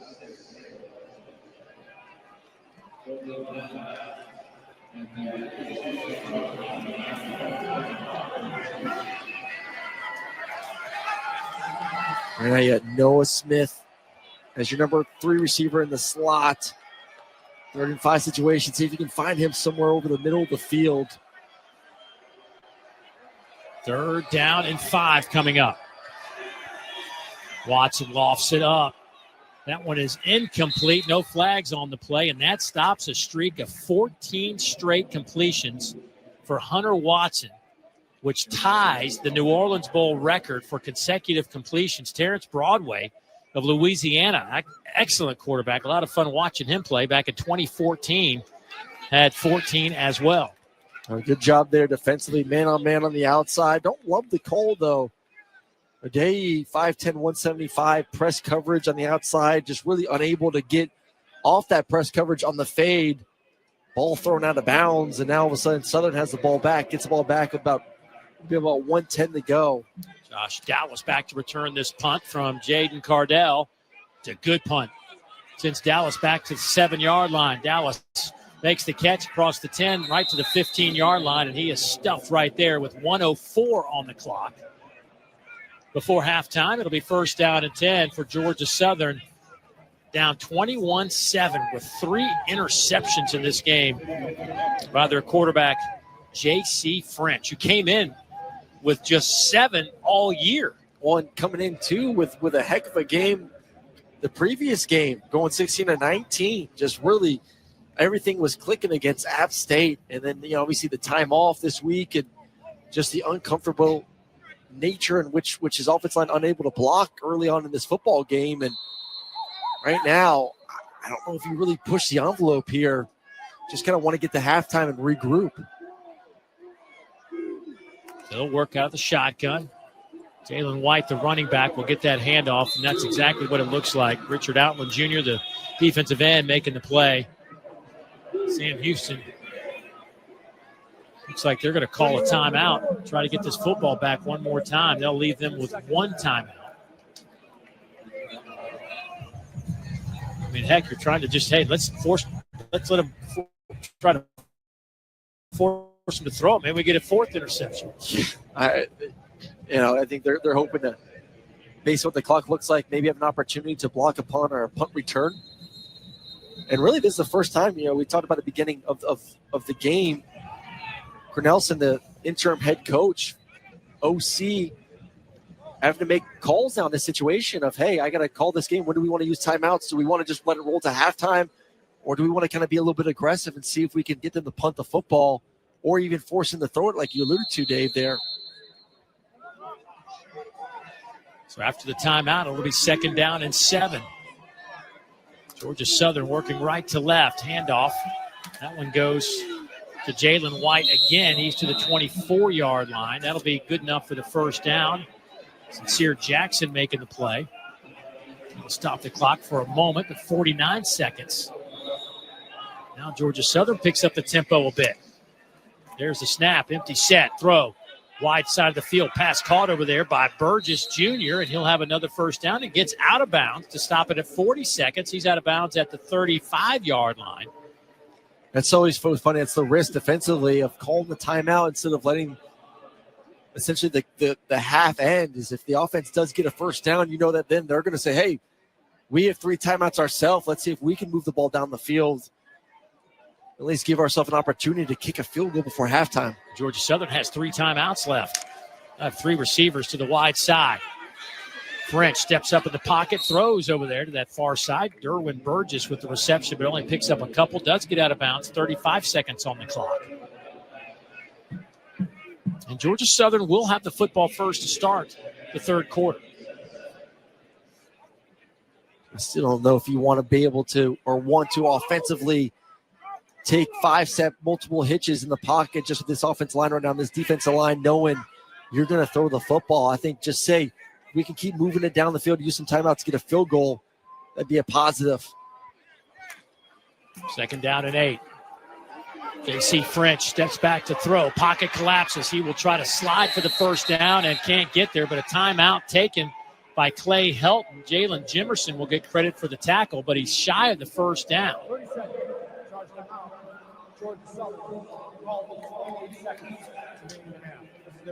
It's a nice job there from the quarterback, stepping up in the pocket.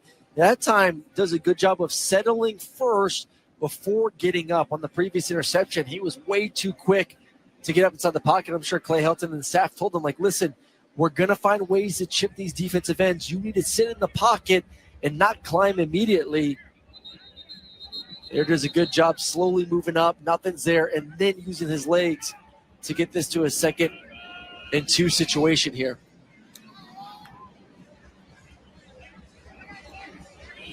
Actually, third down, 2. 3rd and 2. Yeah. The guy on the far side of the field, someone needs to tell him it's 3rd down. Well, he's on the Georgia Southern sideline, so someone's telling him, no, it's 2nd down. It's all good. Just 28 seconds to go before halftime. Georgia Southern 2 timeouts. Sam Houston with 1. Badinga in the game at running back to the left of his quarterback. J.C. French in that shotgun formation. 4 receiver look, 3 to the near side. Ball sits near that far hash mark. French going to run it. Just takes the snap. Sees a huge hole off the left side. Gets into Sam Houston territory at the 48. He is met there by Isaiah Cash, but has the first down. And another timeout taken by Georgia Southern as they creep across the midfield stripe, getting closer and closer to field goal range. Just a designed quarterback draw from the very start. Catches it, looks to the left to get the second-level defenders to move that direction. Has offensive linemen working from right to left as the lead blockers. Now it's an in-plus territory. 1 timeout to go. You want to save that for the field goal unit. Probably need another 15 yards to do so. Can still get another stoppage of time with a first down at about the 37-yard line. Gavin Stewart, their 5th-year senior kicker who transferred in from Georgia Tech, has a 53-yarder this year, hit it against Georgia State. He's been really solid, 13 of 16 on the year. So they got to pick up another 10, 12 yards here. 23 seconds on the clock, 1st down and 10.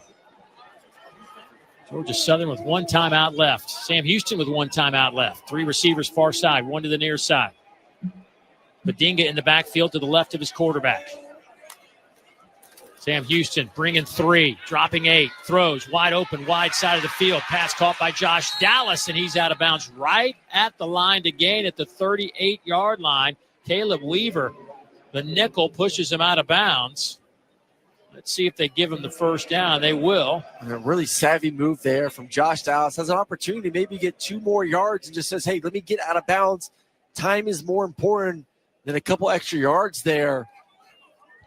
Now all of a sudden you feel pretty good that you're within somewhat field goal range now. Would like to get another 4 or 5 yards, but definitely can have an opportunity to kick it. 16 seconds to go. There's the snap. French looking, dumps it off over the middle. Pass caught there by Badinga. He is to the 33, and Georgia Southern will take their last time out with 8 seconds remaining. Trey Fields brings him down. And let's see what Clay Helton wants to do here. They're out of timeouts, but you could probably get 1 more play off. No, I think you're going to kick the field goal here. I think you leave that 8 seconds on the clock in case there's something that goes wrong with the snap, where you can just essentially pick it up and throw it down or throw it out of bounds and then reattempt the field goal. It would be a 49-yarder, 48, 49-yarder right about here. Yeah, I think good decision. Get up, get the field goal unit in there.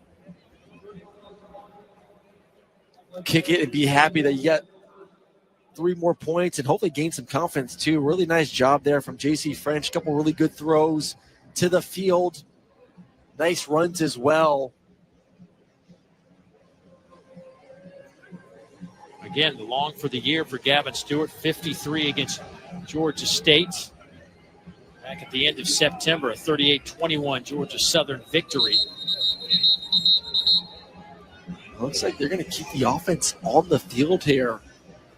And you have to know, too, if you catch the football, my partner over here, Dave Neal, just winking, Mr. Smarty Pants over here, making the right call. if you do catch the football, you cannot mess around. You got to go down.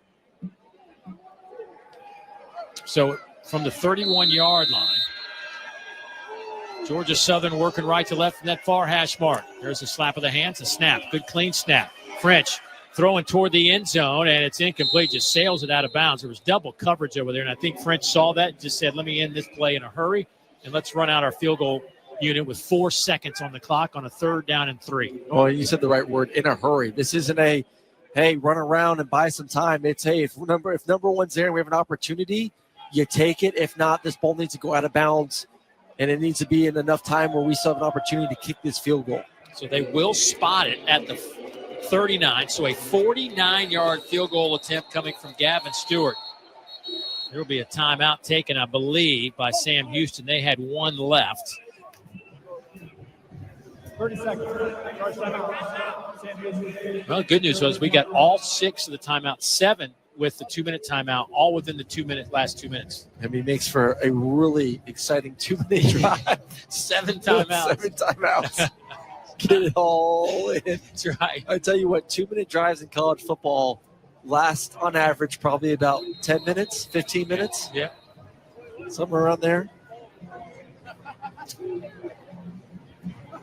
So a quick timeout. Everybody will reset. Give Gavin Stewart the opportunity to think about this one more time. Young man who transferred from Georgia Tech out of Savannah, Georgia. Not too far from Statesboro. 13 of 16 on the year. He's 1 of 2 from 50 and beyond. This from 49, though, where he's 4 out of 5 from 40 to 49. Good clean snap. Kick on the way from that far hash. And it is dead solid perfect. So a little momentum for Georgia Southern as they head into the locker room. They put 3 on the board to cut this to an 11-point game. Despite the 3 interceptions, 1 return for a pick 6, Georgia Southern will get the football to start the 3rd quarter. Yeah, that was massive just for momentum, to get some confidence for J.C. French as well.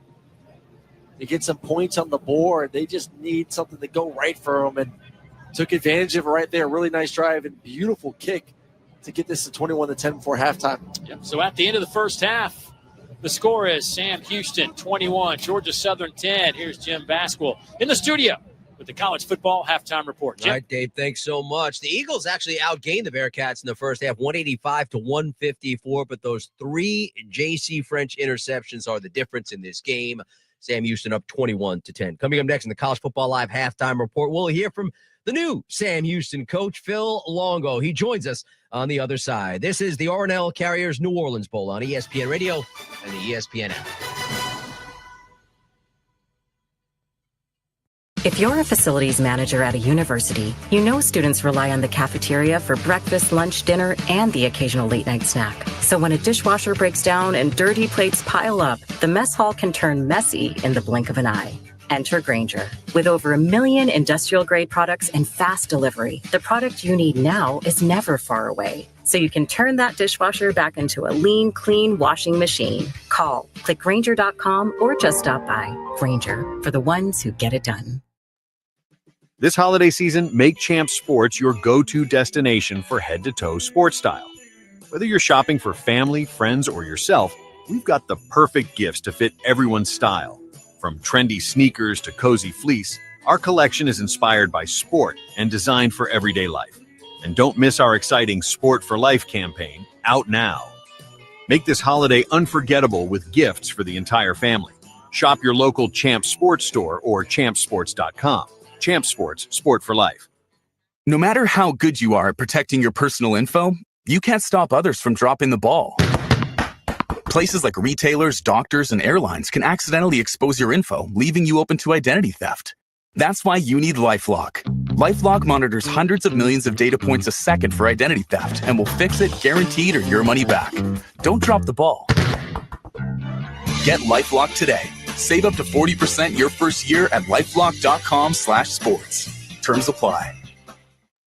What's up, y'all? It's Joe Budden, here to talk about Prize Picks. Football season is heating up, and Prize Picks is the best place to get real money sports action while watching football. With over 10 million members and billions of dollars in awarded winnings, Prize Picks has made daily fantasy sports accessible to all. The app is really simple to use.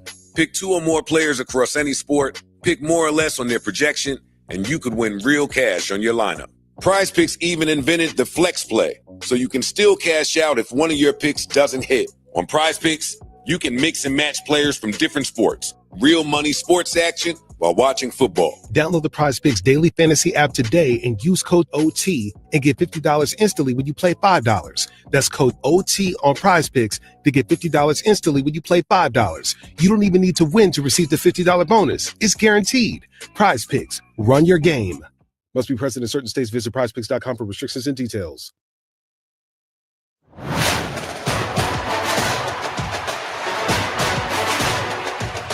This is the R+L Carriers New Orleans Bowl on ESPN Radio. J.C. French in an empty set to start this on the near hash mark. Gets a good clean snap, looks left, fires. That one's picked off. It's going back to the end zone. Touchdown. Jalen Jimerson. The Bearcats strike first on a defensive pick six. 26 yards on the return. There you have it. Jalen Jimerson, 29-yard pick six, one of his 2 first-half interceptions, one of 3 Bearcat picks of J.C. French, and that's the difference in this game. 21-10, they're up top at the break. That's your first-half check-in, brought to you by Allstate. Some people just know they can save hundreds on car insurance by checking Allstate first. Visit allstate.com or call a local agent for a quote that could save you hundreds. You're in good hands with Allstate. So longtime Sam Houston head coach K.C. Keeler is headed to Temple. The Bearcats hiring Phil Longo, their former offensive coordinator, as their next head coach. And Longo now joins us live. And Phil, you served as the program's OC in 2014 and 2016. They won 2 Southland Conference titles, 34 wins over that span. Now back as head coach. What are you most focused on in watching tonight's game? You know, I spent the first quarter really talking to a lot of people on the sideline and watching the game as a fan. So I was distracted enough that I didn't try to get into the X's and O's, which is a habit of mine because that's what coaches do. We got into the second quarter a little bit more, and I had an opportunity to focus in, and so the coach kicked in, and I started feeling bad that I wasn't coaching this game. Of course, that's not a realistic expectation to be able to do that with being hired, just before the game. These guys are doing a great job out here, the staff. Yeah, no doubt. They're obviously well prepared for what they were going to see here at Georgia Southern. And for me, it's the physicality piece of it. I like to see how physical the guys are, how they close space. And I spent more time watching the defense than I have the offense. Yeah, and they're doing the job, that's for sure. You were a head coach, Phil, at LaSalle in the early 2000s. Now some 2 decades later, what would you tell that younger version of yourself regarding how to handle the challenge that is a college football head coach? I was a unique situation. It was a non-scholarship 1AA program, playing a lot of scholarship programs. But going into it, I went into it with a lot of my own ideas. I went into it without any experience being a head coach outside of the high school level. I had not been a head coach at the college level prior to that. So I think what I didn't do then was lean on some of the experienced coaches that I had in my life that I knew. I went into it and I had a plan. I was organized and I went after it and I attacked it. But I think looking back, I would do what I have done over the last, 25 years of my career, what I've done over the last 9 years in the Power Five, and that is steal and learn and gather information and evaluate and observe what so many of the great coaches I've been around have done. And at times you learn some of the things you don't want to do and not to do. And so I think, and I'll lean on a number of people going into this position, but there are a lot of things on the job description of a head coach that I have experience doing. And so what I need to do now is I've got to be able to handle all of them as the head coach. And that's a little bit different than when you're just focused in on the offensive side of the football. Absolutely. And you're taking from those experiences at Ole Miss, North Carolina, and Wisconsin. I'm sure that's going to play a role in how you handle this next challenge as a head coach. The transfer portal and NIL also parts of the job nowadays. And Phil Longo, I appreciate you taking a few minutes for us here at halftime. I appreciate it. Thanks for the invite. Best of luck in your new gig as head coach at Sam Houston. Coming up next on College Football Live Halftime Report, we'll spotlight Indiana in advance of their kickoff with Notre Dame in the first college football playoff game. You're listening to the R+L Carriers New Orleans Bowl on ESPN Radio and the ESPN app.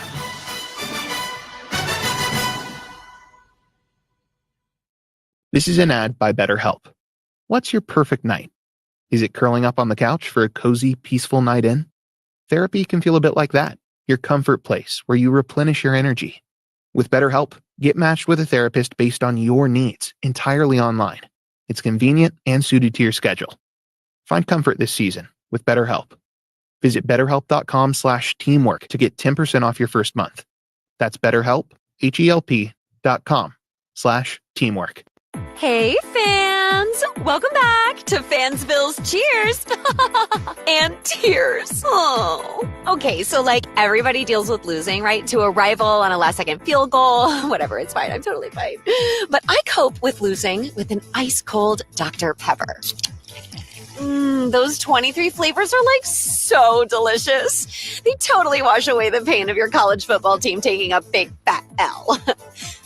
College football, it's a pepper thing. Ryan Reynolds here for Mint Mobile. You know, one of the perks about having 4 kids that you know about is actually getting a direct line to the big man up north. And this year, he wants you to know the best gift that you can give someone is the gift of Mint Mobile's unlimited wireless for $15 a month. Now, you don't even need to wrap it. Give it a try at mintmobile.com/save. $45 upfront payment required, equivalent to $15 per month. New customers on first 3-month plan only. Taxes and fees extra. Speed slower above 40 gigabytes on unlimited. See mintmobile.com for details. Whether you're a 9-to-5 commuter in the carpool lane, a sports car enthusiast, or a loving dad who has to drive a minivan full of pop-shrieking tweens to a concert, you want quality tires that perform in any situation. You want your car to wear Coopers, because there are plenty of twists, turns, terrains, and tweens who may or may not know what an indoor voice is. That's why Cooper tires are what millions of Americans depend on. Great quality, great reliability, great performance. That's why my car wears Coopers. Cooper tires, trusted since 1914. We're brought to you by Allstate. Some people just know they could save hundreds on car insurance by checking Allstate first. Like how you check that you've got your tickets first before heading to the game. Or like how you check you've downloaded the latest episodes of your favorite podcasts before hitting the road. Checking first is smart, and it's easy. So check Allstate first for a quote that could save you hundreds. Because with Allstate, you get reliable coverage and great protection. And while both can save a football game, they can also save your wallet. Visit allstate.com or call a local agent today to see how much you can save. You're in good hands with Allstate. Potential savings vary, subject to terms, conditions, and availability. Allstate Insurance Company and Affiliates, Northbrook, Illinois.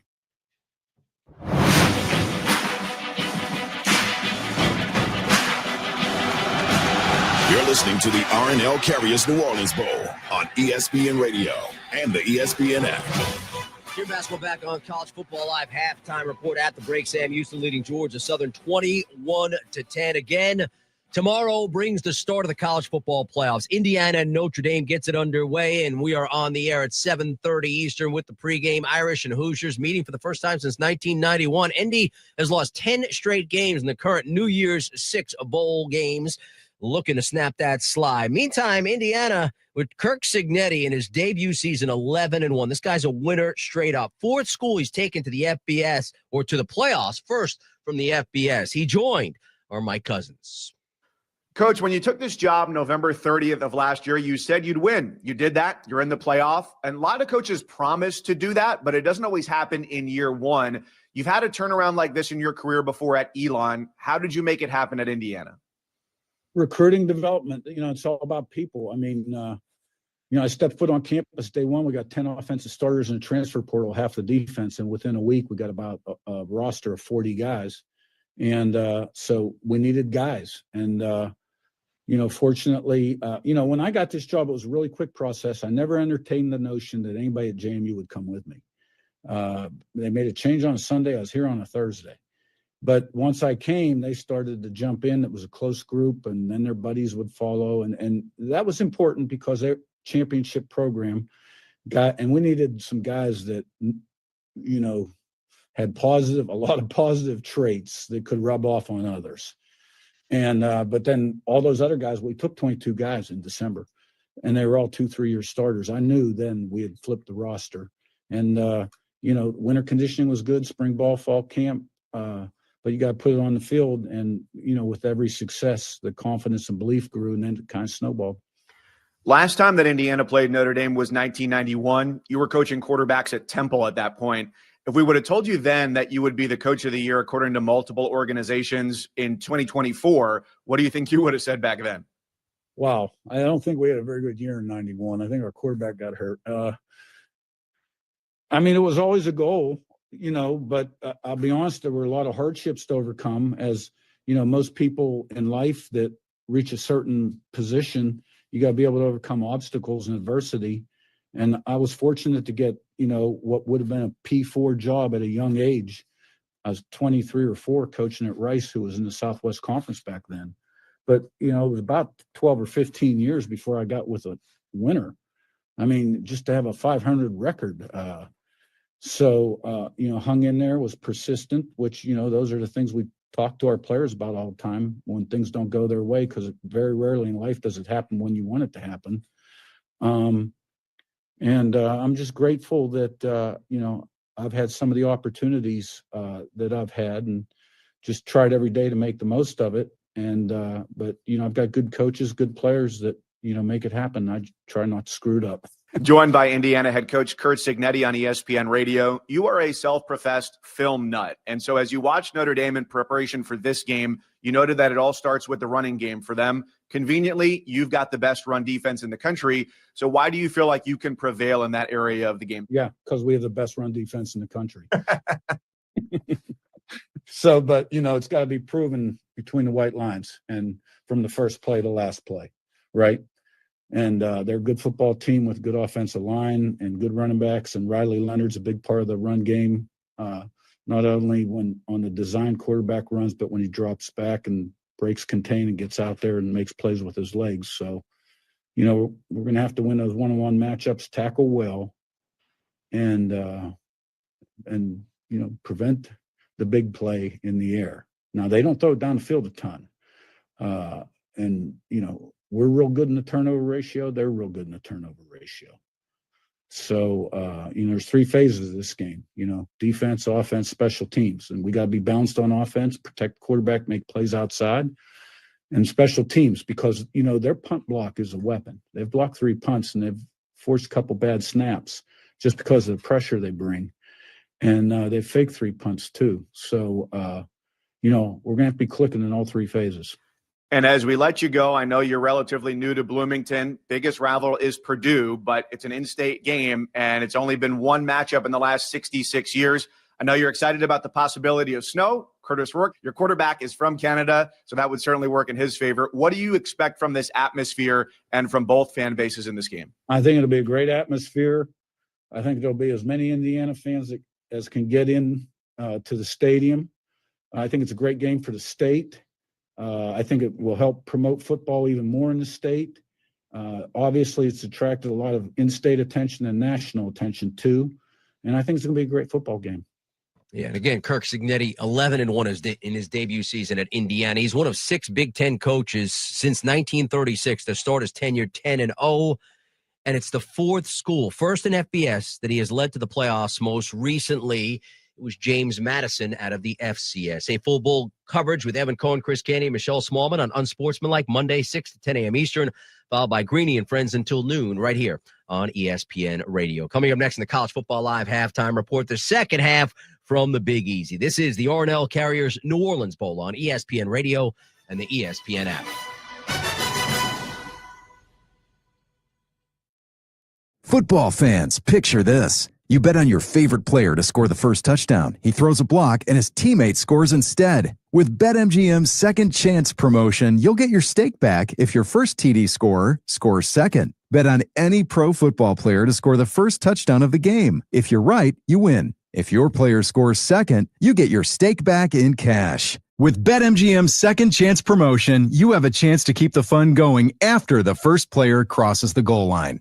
BetMGM and GameSense remind you to gamble responsibly. See BetMGM.com for terms. 21 plus only. This U.S. promotional offer not available in Mississippi, Nevada, Ontario, or Puerto Rico. Gambling problem? Call 1-800-GAMBLER. Available in the U.S. For New York, call 877-8-HOPE-NY or text HOPE-NY 467-369. For Arizona, call 1-800-NEXT-STEP. For Massachusetts, 1-800-327-5050. For Iowa, 1-800-BETS-OFF. For Puerto Rico, 1-800-981-0023. Subject to eligibility requirements in partnership with Kansas Crossing Casino and Hotel.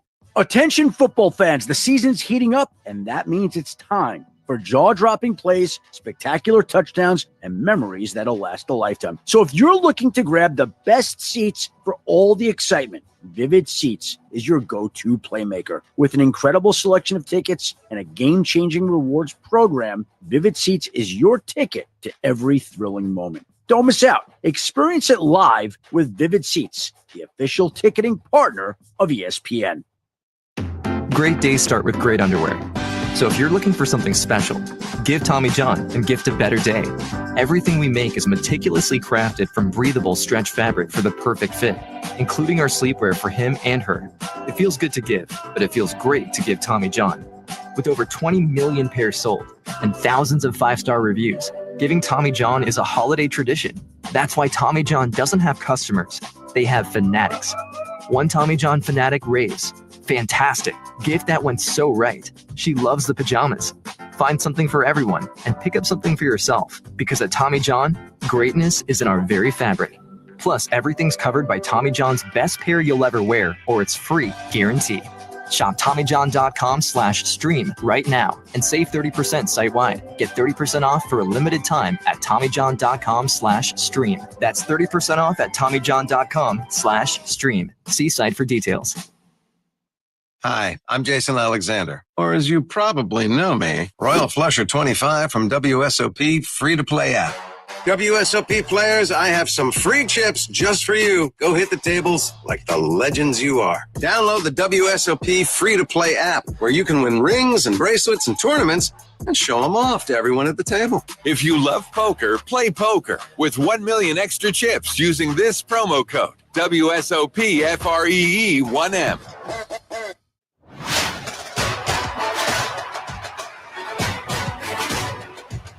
This is the R+L Carriers New Orleans Bowl on ESPN Radio.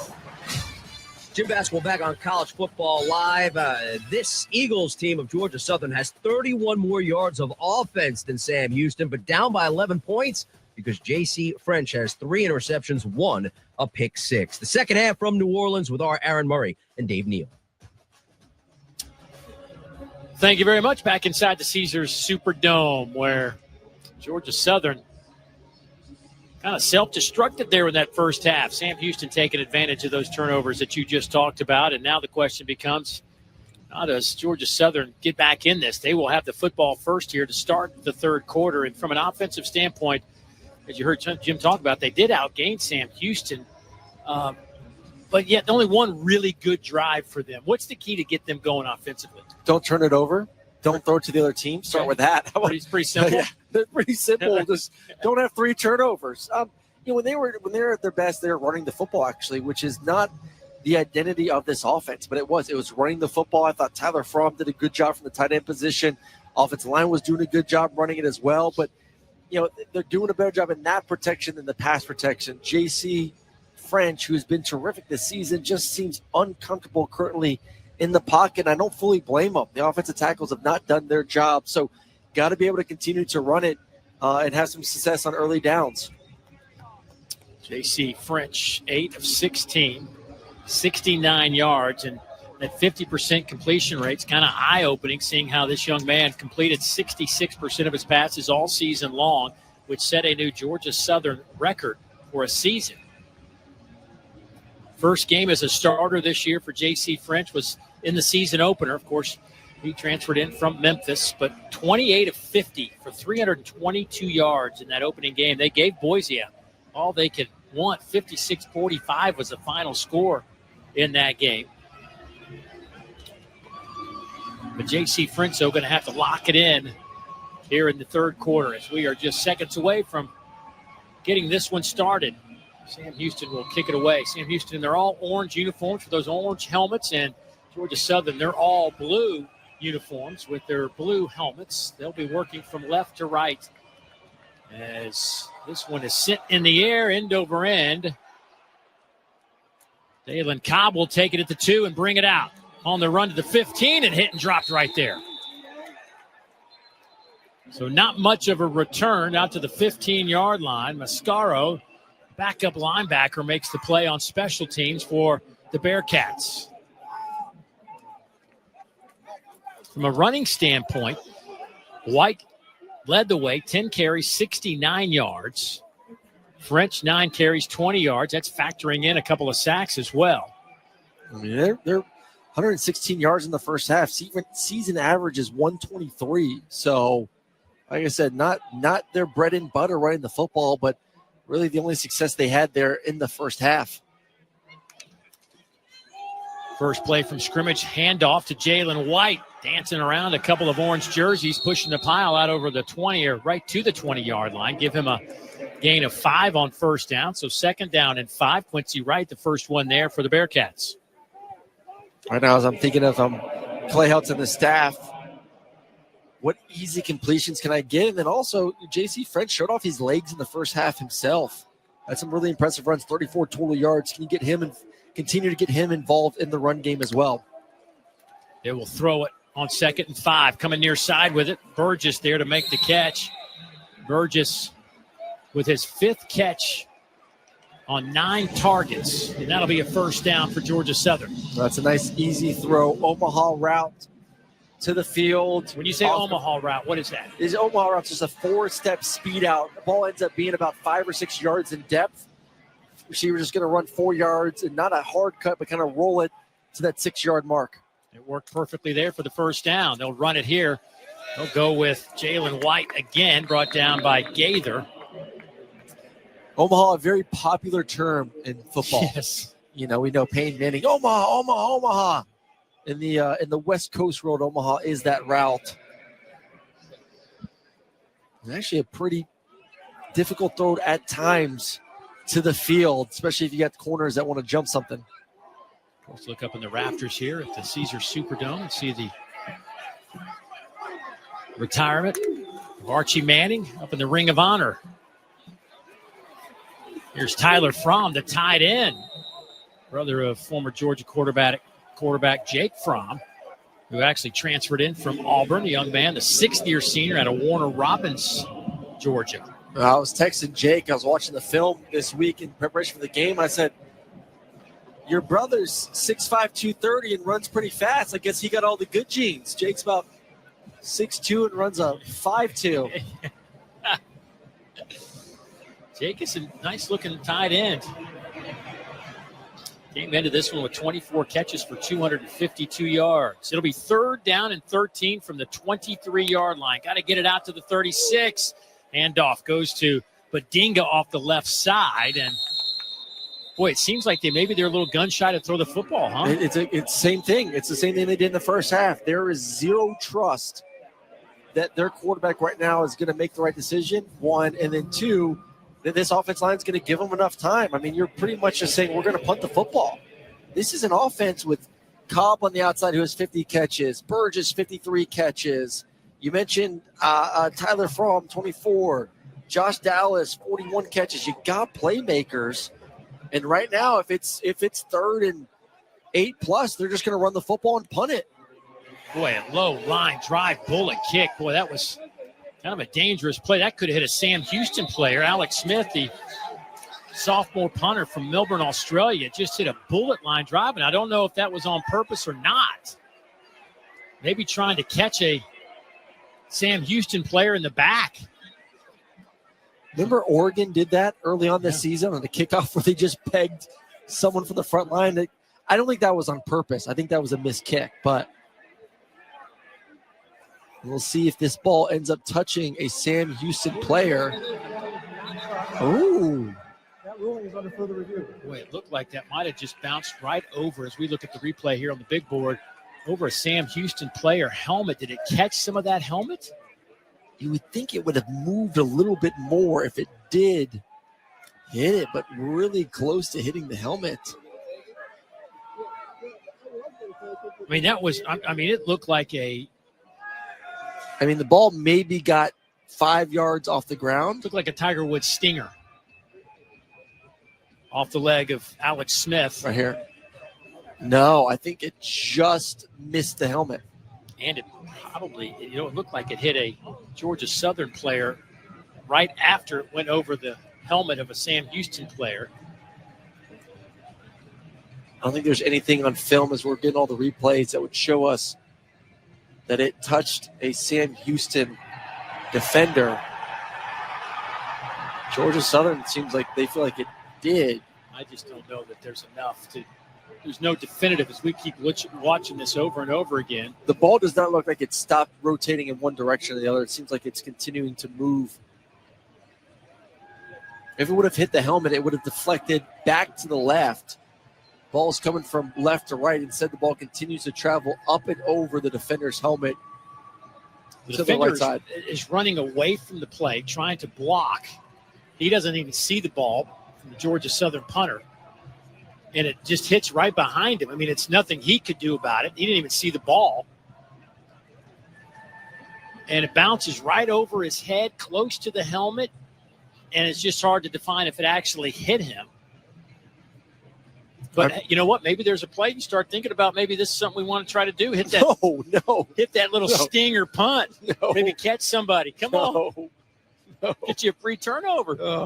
After further review, the ruling on the field stands. The kick was not touched by the Sam Houston player. It was Sam Houston ball, 1st and 10. I think we're all in agreement. There was nothing to confirm that one way or the other. But yeah, I might put that in. If I'm special teams, I like the Oregon because the guy's standing still. You're trying to hit a moving target. I'm going to practice that 3 or 4 times, though. Let's see if we can get that. Happen. I'm just saying. Maybe that's why nobody's calling me to be their special teams Definitely coordinator. not. You're up here with me. Sam Houston has it at the 36-yard line, 1st down and 10. 4-man look from Georgia Southern. Dropped football on the ground, fallen on by the quarterback, Hunter Watson. Sam Houston's already turned it over once on a fumble here tonight. As we have just under 12 minutes to go here in the 3rd quarter. Some of the snaps we've seen have been a little bit off. That one, the ball's to the right. And Hunter Watson's trying to grit it and then put it in the belly of Noah Smith coming from right to left on a jet sweep, and just a little bit too slow to do so. Quick hitter to the outside. There is Simeon Evans on the reception. He'll get it back to the original line of scrimmage back at the 36-yard line. Just a quick throw out to the outside on the far side of the field. Makes it 3rd down and 10. There, these offenses have had much success in 3rd and long passing downs. Really, this offense not built for that. 11 minutes to go, 3rd quarter. Sam Houston up 21-10 over Georgia Southern in this R+L Carriers New Orleans Bowl. Dave Neal and Aaron Murray, glad you could join us tonight on ESPN Radio and the ESPN app. 4-man rush, and they get through that Bearcat front line. Davon Gilmore will get credit for the sack and a loss of 6. Well, they're going to get to a bare front, so they're going to have a head up over the center, 2-3 techniques and 2-5 techniques, and then they're going to bring the middle linebacker down the middle. The running back's responsible. Running back goes to cut the legs of Davon. He just jumps, hurdles the running back, and then gets the sack afterwards. Very athletic play from the linebacker. 6'2", 250, the 6th-year senior out of Charleston, South Carolina. Sam Houston will punt it away. It's a short punt, fielded there by Dallas on the run, came flying up, gets it to the 45-yard line. So a relatively short field coming up for Georgia Southern in this offense that'll try to close the gap here. There is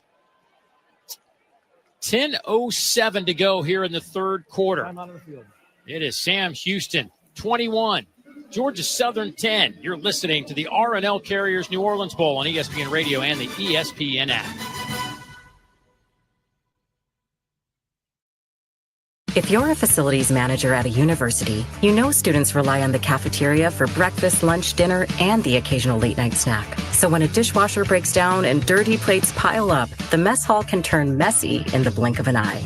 Enter Grainger. With over 1 million industrial-grade products and fast delivery, the product you need now is never far away. so you can turn that dishwasher back into a lean, clean washing machine. Call, click Grainger.com, or just stop by. Grainger, for the ones who get it done. No matter how good you are at protecting your personal info, you can't stop others from dropping the ball. Places like retailers, doctors, and airlines can accidentally expose your info, leaving you open to identity theft. That's why you need LifeLock. LifeLock monitors hundreds of millions of data points a second for identity theft and will fix it guaranteed or your money back. Don't drop the ball. Get LifeLock today. Save up to 40% your first year at LifeLock.com/sports. Terms apply. What's up, y'all? It's Joe Budden, here to talk about Prize Picks. Football season is heating up, and Prize Picks is the best place to get real money sports action while watching football. With over 10 million members and billions of dollars in awarded winnings, Prize Picks has made daily fantasy sports accessible to all. The app is really simple to use. Pick 2 or more players across any sport, pick more or less on their projection, and you could win real cash on your lineup. Prize Picks even invented the flex play, so you can still cash out if one of your picks doesn't hit. On Prize Picks, you can mix and match players from different sports. Real money sports action while watching football. Download the Prize Picks daily fantasy app today and use code OT and get $50 instantly when you play $5. That's code OT on Prize Picks to get $50 instantly when you play $5. You don't even need to win to receive the $50 bonus. It's guaranteed. Prize Picks, run your game. Must be present in certain states. Visit prizepicks.com for restrictions and details.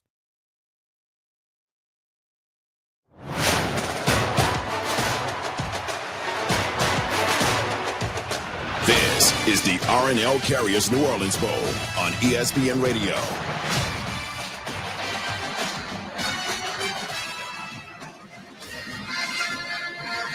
We now pause 10 seconds for station identification. You're listening to the R+L Carriers New Orleans Bowl on ESPN Radio and the ESPN app.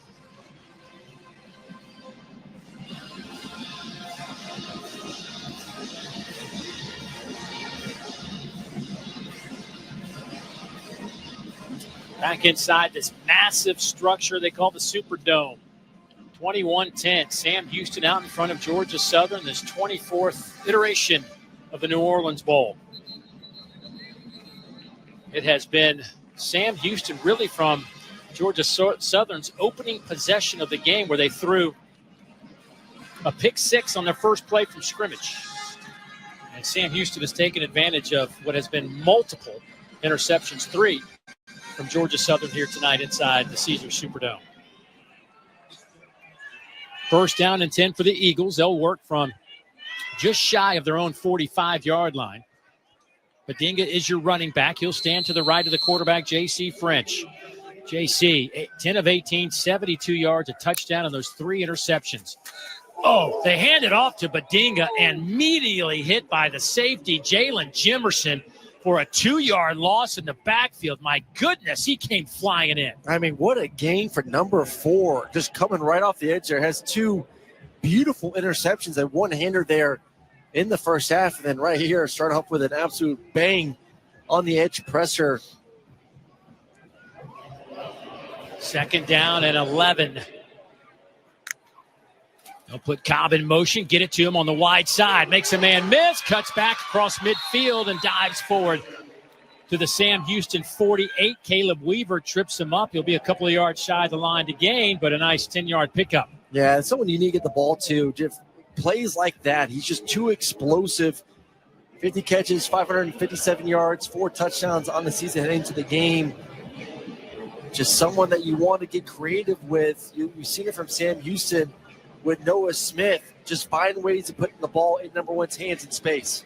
Badinga and O.J. Arnold in the game at running back. First time we've seen Arnold here tonight.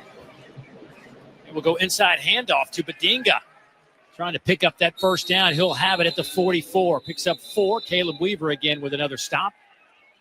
Boy, some pushing at 7. Things have gotten chippy here right toward the end of the first half. And to start the third quarter, we've seen some guys chirping at one another.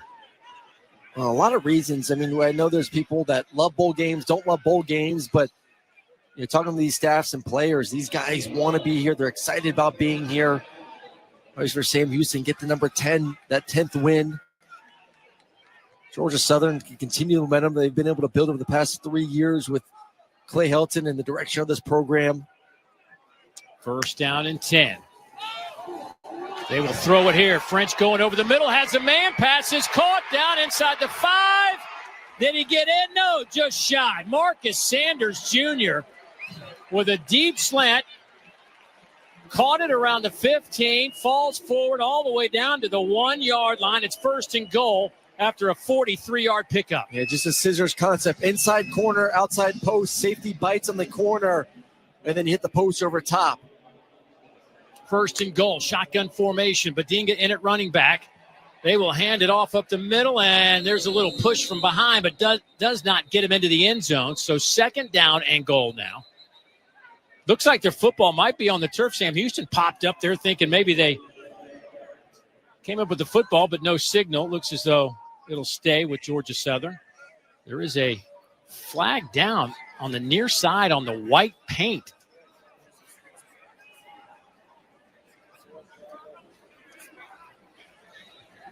It's hard to see that flag. It's on that white paint. Ruling on that field was a forward progress was stopped short of the goal line. It was a foul for offside. Defense number 4. The penalty is half the distance to the goal from the previous spot. Repeat, first down. Well, that'll move it up about 4 inches. So I don't know why you just don't get under center and just have your Sneak quarterback. it. Yeah, I mean, what are we doing? Shotgun formation from the 1. Come A little on. tush push. Give him the tush push. How do we do that, Aaron? Explain to me why we line up in the shotgun when you need a half a yard. Well, some quarterbacks never get under center. There's not a comfort level of being under center. They're going to do shotgun again from here. From 6 inches out, they'll line up J.C. French in the shotgun. They got Jalen White at running back. They will hand it off. Direct snap to Jalen White. He was lined up a little off center, but they snapped it to him, and he took it in. Touchdown, Georgia Southern.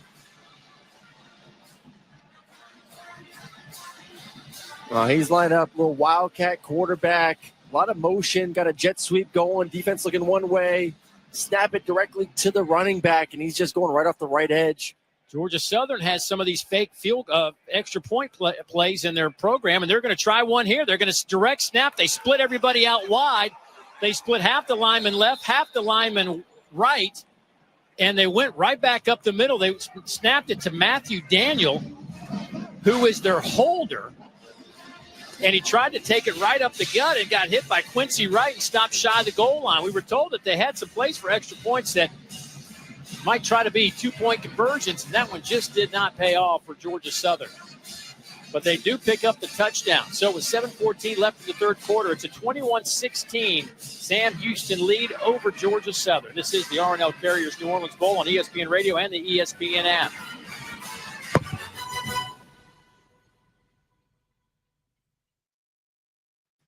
This holiday season, make Champs Sports your go-to destination for head-to-toe sports style. Whether you're shopping for family, friends, or yourself, we've got the perfect gifts to fit everyone's style. From trendy sneakers to cozy fleece, our collection is inspired by sport and designed for everyday life. And don't miss our exciting Sport for Life campaign, out now. Make this holiday unforgettable with gifts for the entire family. Shop your local Champs Sports store or champsports.com. Champ Sports, sport for life. This is an ad by BetterHelp. What's your perfect night? Is it curling up on the couch for a cozy, peaceful night in? Therapy can feel a bit like that, your comfort place where you replenish your energy. With BetterHelp, get matched with a therapist based on your needs, entirely online. It's convenient and suited to your schedule. Find comfort this season with BetterHelp. Visit betterhelp.com/teamwork to get 10% off your first month. That's BetterHelp, HELP.com/teamwork.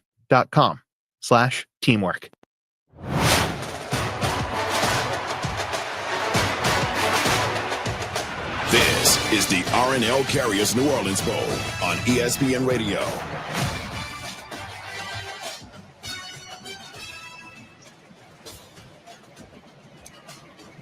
Bowl season 2024. Guess what happens this weekend? Starting tomorrow. Our 12-team college playoff finally gets underway with a game tomorrow night and 3 on Saturday. I'm looking forward to that Tennessee-Ohio State game on Saturday night. I'm looking forward to all of them. I think the game tomorrow night could be pretty special. Indiana's a good football team. So is Notre Dame, obviously. And I know we all talk about the strength of schedule. That's for both teams, though. It's not like Notre Dame's been through a gauntlet this year either. So it's going to be a great game in South Bend. Just playoff football in South Bend. Oh, I know. They got to figure out some things, though, with this 12-team seeding and all that stuff. I think, but I'm going to give the committee an opportunity to kind of figure all that. I think we all didn't know what this would look like, but the fact that Boise had a great year, don't get me wrong, but the fact that they get a first-round bye still makes me scratch my head a little bit. Arizona State, too. Same thing. Nonetheless, we will define a champion when it's all said and done, and it all starts tomorrow night with Indiana and Notre Dame.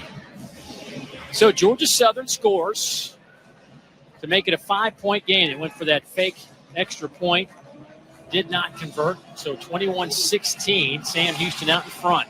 Kick is on the way, taken in the end zone 2 yards deep by Hrbacic. And he is dropped shy of the 15. So 7:09 to play here in the third quarter. Sam Houston got a long way to go, but they do have that 5-point advantage. Watson 15 of 17, 128 throwing the football for Sam Houston. He came in 60% completion rate on the year, 11 touchdowns, 8 interceptions. Really a dual threat guy, but not known for his passing proficiency. But boy, tonight he has been sharp. Well, it's been nice easy completions too. They really haven't asked him to push the ball vertically down the field. They'll hand it off on first down. They'll give it to DJ McKinney. He is popped after about a yard and a half by Aiden Jackson. Comes up from that nickel spot. Well, I'm still surprised the inability to consistently run the football for this offense. And they really started the season off hot running the football. About 4 or 5 games, over 200 yards rushing. Been a little bit cooled down the stretch. Sam Houston working right to left. 6:40 to go, third quarter. Sam Houston has led from the opening moments of this game. Georgia Southern just trying to play catch-up.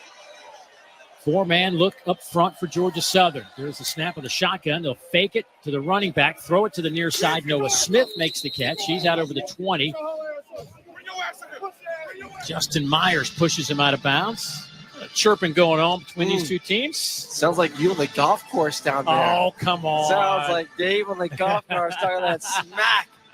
Great blocking, though, on the outside. Michael Phoenix took a defender and put him on his back. So you heard the chirping afterwards after that one. Tremendous block to get this third and medium. Third down and a couple now. Empty set. They'll come near side. Throw it. Hit the running back. DJ McKinney turns the corner. Has a bunch more than the yards needed for the first down. Out over the 40 to the 43-yard line. That is a gain of 20 yards. Tight end Elijah Stone. It's essentially all it is a sweep. But instead of handing the ball to the running back or pitching it, you're just going to throw it to the outside. Everyone's blocking just like it's a sweep. Tight end leading the way, and then up the sideline for the big gain. Quick snap, play fake on a jet sweep. They decide to set up the screen. Oh, they just had a bad throw to DJ McKinney, just way too out far in front of him. Had a couple of offensive linemen out there trying to pave the way for him, but it's incomplete. I had an opportunity there. Perfect time to call the screen. Just going to get it up and over. Instead, throws the ball flat, too far in front. DJ's unable to catch the football. Missed opportunity right there for the offense. Zach Hrbacic checks in at running back to the right of the quarterback, Hunter Watson, from the near hash mark. They will hand it off to Hrbacic. He is stopped, stays on his feet, ends up losing a couple of yards. Justin Rose, a defensive tackle, hit him at the line of scrimmage, pushes him backwards, and then it was Mark Stampley, the second, who came in to clean it up, the safety. I never feel like that ever works out offensively, where you get you're in a bundle of defenders and you pop out, you go backwards, and all of a sudden the rest of the defense is able to get there to get the tackle for loss. Injured Georgia Southern player, their linebacker, Davon Gilmore, the sixth-year senior out of North Charleston, South Carolina. On one knee with his helmet off. Training staff out talking with him. That'll stop the clock with 5:11 to go here in the third quarter. Looks like he's talking about his right knee. Davon came in with 57 tackles on the year. I will say this defense, I know it looks like it's 21 points on the board. 7 of those have been from a pick six on Georgia Southern's first possession. Defense has been put in some bad situations overall. It's had a another good day. interception gave him like a 20-yard field to work 13-yard field. So overall, this defense has performed really well for 3 possessions starting in their own territory. Pick 6. And limiting an offense that wants number 3 in their conference for running the football, limiting them here through the first 3 quarters on the ground. Sam Houston with 173 yards of offense. Now, Georgia Southern has put together 252. Remember, they're late in the first quarter, they had 14 yards of offense. Starting to move the ball a little bit, but still trailing by 5. As Davon Gilmore pops up, and boy, he does not look good. He is getting helped by a couple of the members of that Georgia Southern training staff across the field as he just gets to the numbers heading toward that Eagle sideline.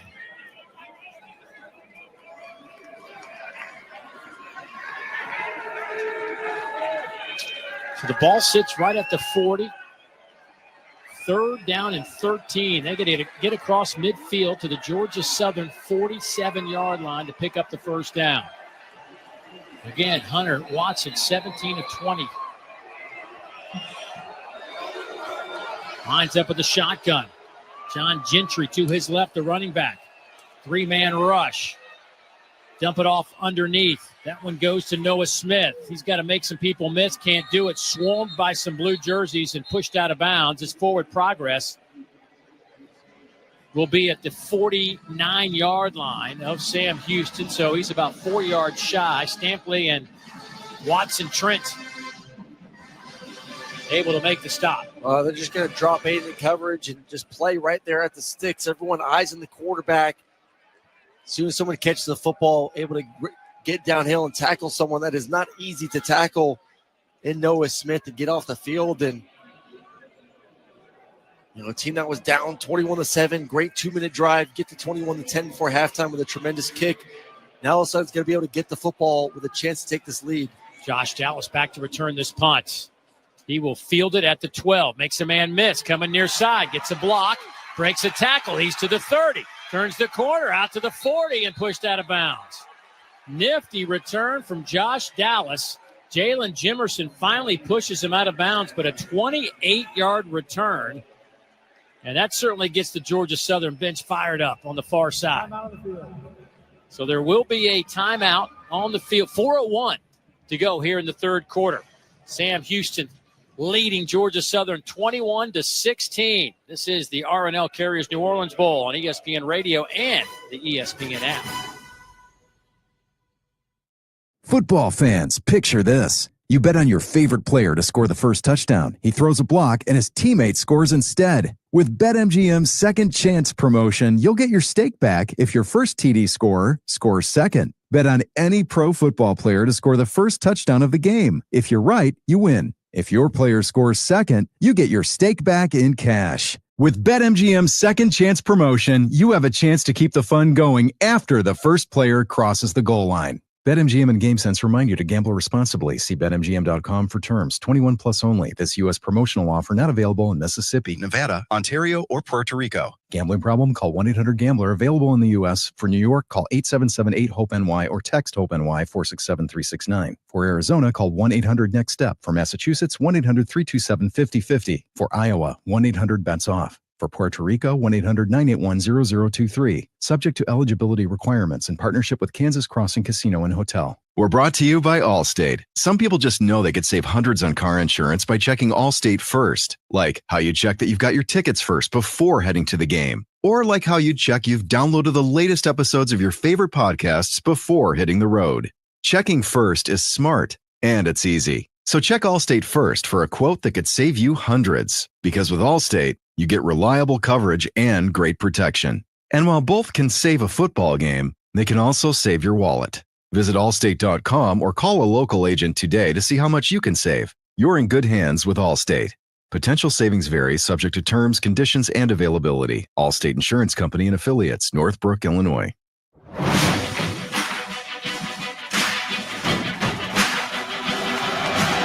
You're listening to the RNL Carriers New Orleans Bowl on ESPN Radio and the ESPN app.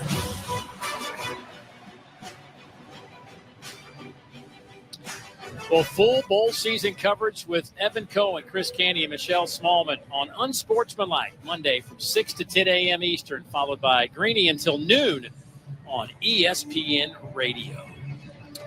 Dave Neal, former Georgia great, Aaron Murray, Charles Polari, spotting things for me. Dave Kaplan, keeping the numbers straight, because with my Florida State degree, you knew that wasn't going to happen. That's definitely not happening. Been together all year watching football around the country. Nice to be in bowl season. These players have certainly earned the right. Excited to be here for these two clubs. And, you know, for Sam Houston, team that started last year 0-8, to win 9 games this year, what a turnaround. And a great job by Casey Keeler and the staff. But Casey Keeler, though, gets the Temple job just a couple weeks ago and no longer coaching this team as they hire Phil Longo, a former assistant coach at Sam Houston, but been a coordinator at Wisconsin, North Carolina, Ole Miss, among other stops. First down and 10 for the Eagles from the 43. They'll come near side with it. They'll get it to Josh Dallas. And Josh out over the 45 to the 46-yard line. Trey Fields with another tackle for this Sam Houston defense. Gain of 3. Tell you what, been really impressed overall with Josh Dallas catching the football, the punt return. You know, we go in this game looking for Cobb and Burgess and some of these other ones. 19 has really flashed for us. Fromm goes in motion, the tight end. They're looking that direction. French tucks it, decides to run the near side and slides down at the 40. They'll also actually say he started his slide at the 48-yard line. So he's going to be about 5 yards shy of the line to gain. Well, they love the spacing concept. Essentially, it's a bunch of hitch routes across the board. You're going to work from one side of the field to the other. The defense latches on to the player in their area. Nowhere there. And J.C. French just slides a little bit too early, costs him about 2 yards. 3 receivers near side. Now they'll split the running back White to the wide side of the field. Timeout taken by Sam Houston. They didn't like the look there, obviously. Charge timeout. That'll be the first timeout for the Bearcats with 2:52 to play here in the third quarter. They lead by 5. And a big 3rd and 5 coming up for Georgia Southern. Well, you have to be wary for J.C. French and his legs right now. You're going to motion out to an empty formation, and I don't know if they were prepared just in case that there was some sort of quarterback run tagged onto the play. They didn't have enough men in the box.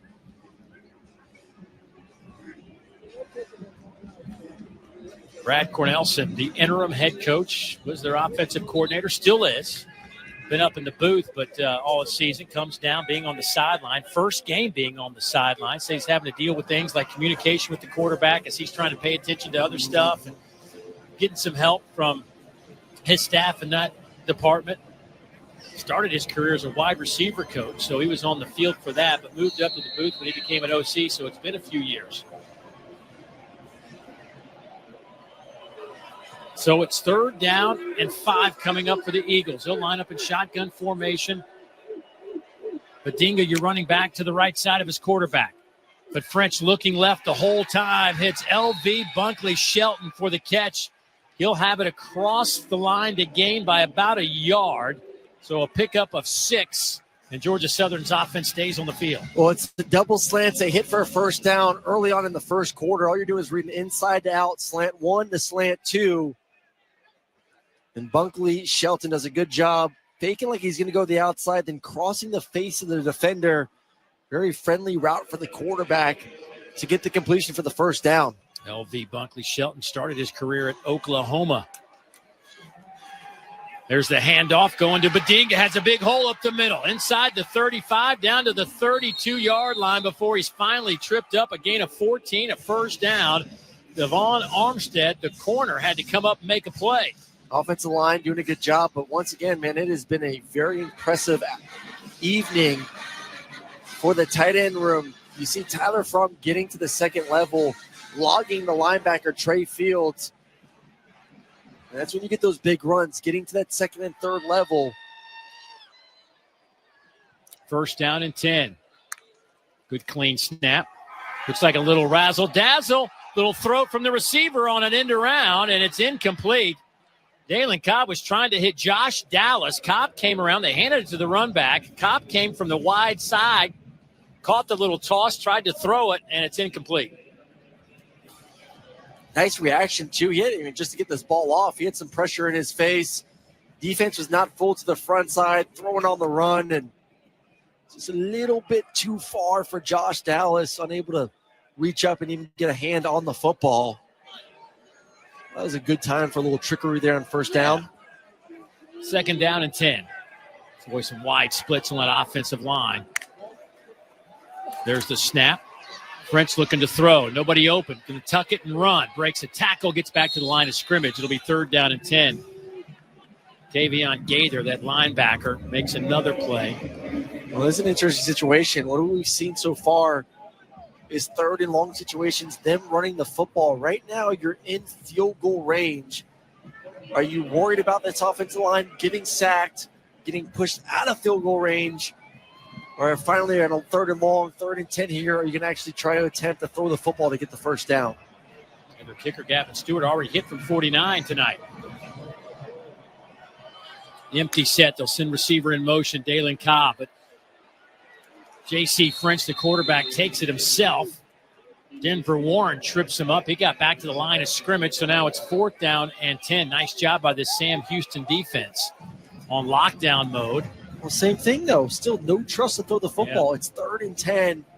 You have an opportunity down 5 points in plus territory to score a touchdown and take the lead, and yet you're still worried that either your quarterback or offense line is going to make a mistake and not, like you said, they didn't want to find themselves in a situation out of field goal range.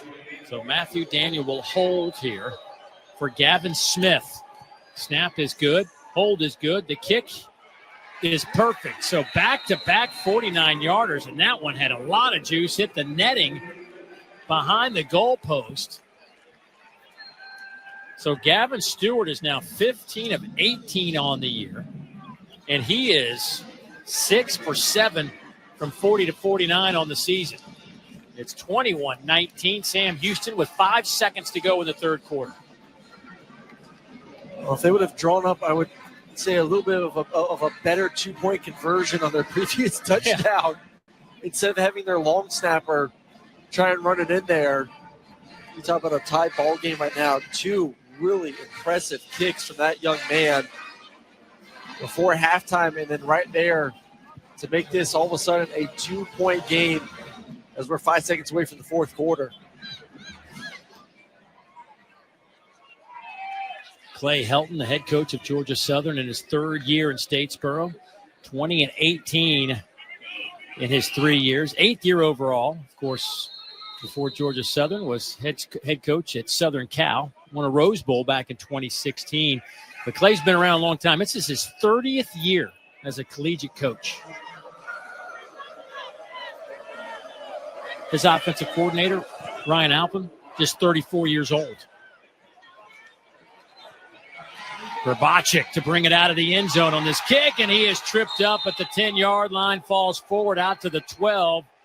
And Georgia Southern all fired up now as they trail by 2, and that is the final play of the third quarter. Jeffrey Smith, backup defensive back, getting some special teams work in fantastic fashion as we have just 15 more minutes to play. So at the end of the third quarter, the score, Sam Houston 21, Georgia Southern 19. This is the RNL Carriers New Orleans Bowl on ESPN Radio and the ESPN app. If you're a maintenance supervisor for a commercial property, you've had to deal with everything from leaky faucets to flickering light bulbs. But nothing's worse than that ancient boiler that's lived in the building since the day it was built, 50 years ago. It's enough to make anyone lose their cool. That's where Grainger comes in.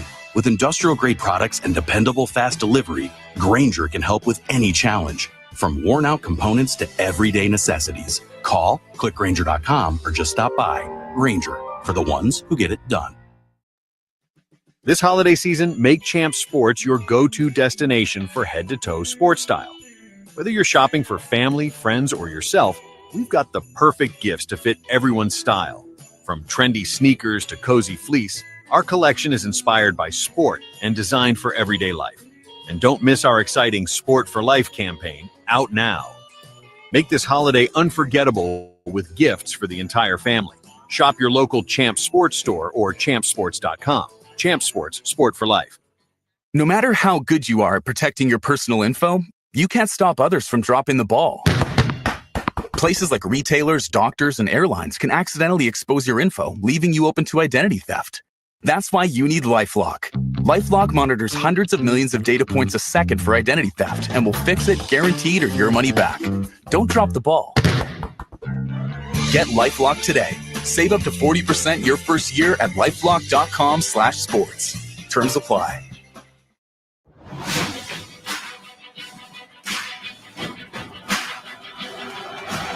You're listening to the R+L Carriers New Orleans Bowl on ESPN Radio and the ESPN app.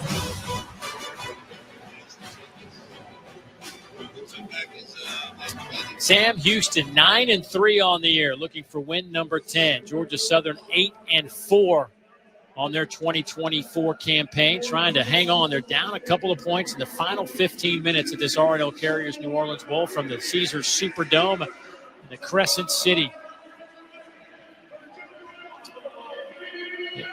Through three quarters, Georgia Southern has outgained Sam Houston by close to 90 yards. But the pass game has really been non-existent so far for Georgia Southern. Just 123 yards through the air, 13 of 21 for French. Touchdown and 3 interceptions. Now, you did ask, Dave, what does Southern need to do to make this a ball game in the second half? And just don't turn it over. Defense played well. Running the ball well. I mean, it was 3 interceptions in the first half that Sam Houston was able to build that 21-10 lead through the first 2 quarters. But all of a sudden, right now, you're not turning it over. You're not giving them good field position. You're making them have to drive. Georgia Southern defense has had a really good 3 quarters to get this ball game going. Now, all of a sudden, put themselves in a situation where Sam Houston's starting at their own 12-yard line. So offensive coordinator and interim head coach Brad Cornelson trying to dial up something here. Long field. They've got to go 88 yards. He'll start this drive with Jay Ducker at running back, a graduate who transferred in from Northern Illinois and Memphis. Quick snap, throw to the wide side of the field. They will hit Adei, number 2, on the wide side. He got about a yard, maybe, yard and a half, and it was all said and done. Dorian Smith out there to push him out of bounds. I would have loved to see him just catch that football and hit the sideline and go, put your head down and try to get 2 or 3, tries to cut up. And Smith able to win that one-on-one battle, push him backwards, only a 2-yard gain. Second down, shotgun formation from the far hash. They'll fake it to the running back. Watson looking to throw, tucks it, tries to run, and he is dropped. Flags come out, face mask. MJ Stroud, a defensive lineman, grabbed Hunter Watson's face mask and got him to the turf. And that's unfortunate. Great. Wait for the call here. Personal foul, face mask, defense number 18. 15-yard penalty from the previous spot. Automatic, first down. Excellent job on the back end. Going to have, once again, a post route with a corner. DB staying sticky. Nothing's there. You got the sack. You have him. And then just grab the face mask with the left hand. Does the defender, Stroud. Easy call. Man. As the helmet almost comes off the quarterback. Sometimes that's an accident. But I don't think that was an accident. That was a grab and hold. Quick throw to the outside. Almost deflected at the line of scrimmage. It goes to Simeon Evans on that wide side of the field, but not a whole lot there for Sam Houston. Maybe 2 yards. Justin Myers making a nice play. So second down and about 8 coming up. Well, they're going to bring a corner blitz on that play. You're hot as a quarterback. You do a sight adjustment, get the ball to your hands, but better job by Justin Myers, the safety, filling in downfield to make the tackle. Tied in, Elijah Song in motion. They'll go the other way with it. Near side pass caught there by Adei, and he'll have it near the 40-yard line. So that's exactly what I wanted Adei to do that first catch. Just catch it, use your speed, get to the sideline, get a couple extra yards. That time he did it, got the ball, had some space, and just used his speed, put his head down, was able to get the first down. Fresh set of downs with 13:23 to go. 21-19, Sam Houston over Georgia Southern. Right from the 40-yard line. Shotgun snap, handed off to the running back, Jay Ducker. He breaks a couple of tackles. He's across midfield into Georgia Southern territory or at the 40-yard line. A simple handoff off the right side picks up 20 for Jay Ducker. Yeah, only 5 yards was his longest run heading into this possession. First time we've seen him be able to get loose and just bad tackling on the back end there, able to take advantage of it for the long gain. Ducker leads the team in rushing with 720 yards. This one goes to Ducker again, Hunter Watson. Watson Trent, leading tackler on this team, Sunbelt Defensive Player of the Year. Averaged 10 tackles per game, which is top 10 in the country for Marquez Watson Trent. Quick snap. Out to the outside, Hunter Watson. Broken tackle by Evans. He's inside the 10 to the 5, dragging a couple of defenders, almost a touchdown. They give him the touchdown. He hits the pile out on the far side. Sam Houston with a touchdown on what was a simple out pattern. Picks up 32 and scores the touchdown. Yeah, they're going to take a couple looks at this, but, man, just a simple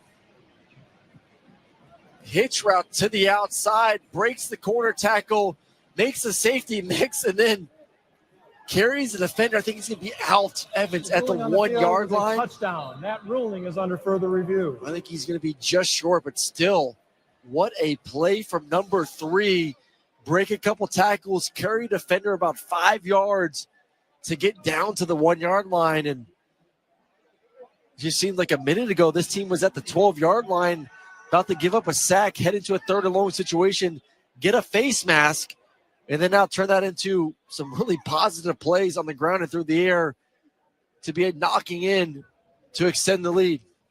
Simeon Evans, the wide receiver, redshirt junior, converted quarterback, transferred in from Army, leads the team with 43 receptions this year, has 5 touchdowns, thought he had number 6. But as we keep looking at this replay, it looks as though they're going to – his left arm is down and the ball is still shy of the goal line. I think he's going to be inside the 1 where they spot it. But somewhere between the 1.5 and 1. Really impressive, though. Close. He ends up falling his backside on the defender, but like you said, that left arm After further review, goes down. The runner's elbow was down with the ball at the 1 yard line. It'll be first and goal. So make it a 32-yard pickup and no touchdown. But Sam Houston sniffing that goal line. It'll be first and goal, and here comes all the big boys for Sam Houston.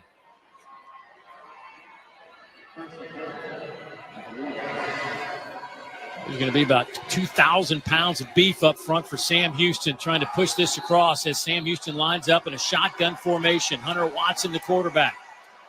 They will hand it off to Ducker, trying to work the right side. No signal. I think he's going to be shy.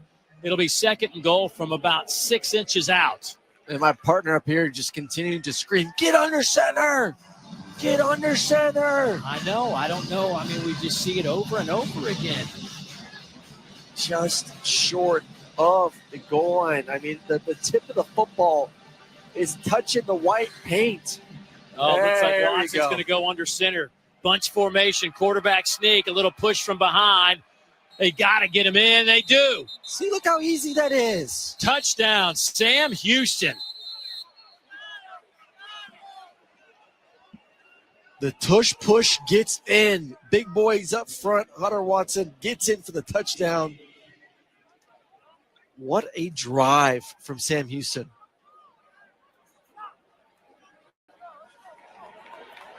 Big man on big man. And Sam Houston wins the push. Hunter Watson just picked up the touchdown. His 8th rushing touchdown of the year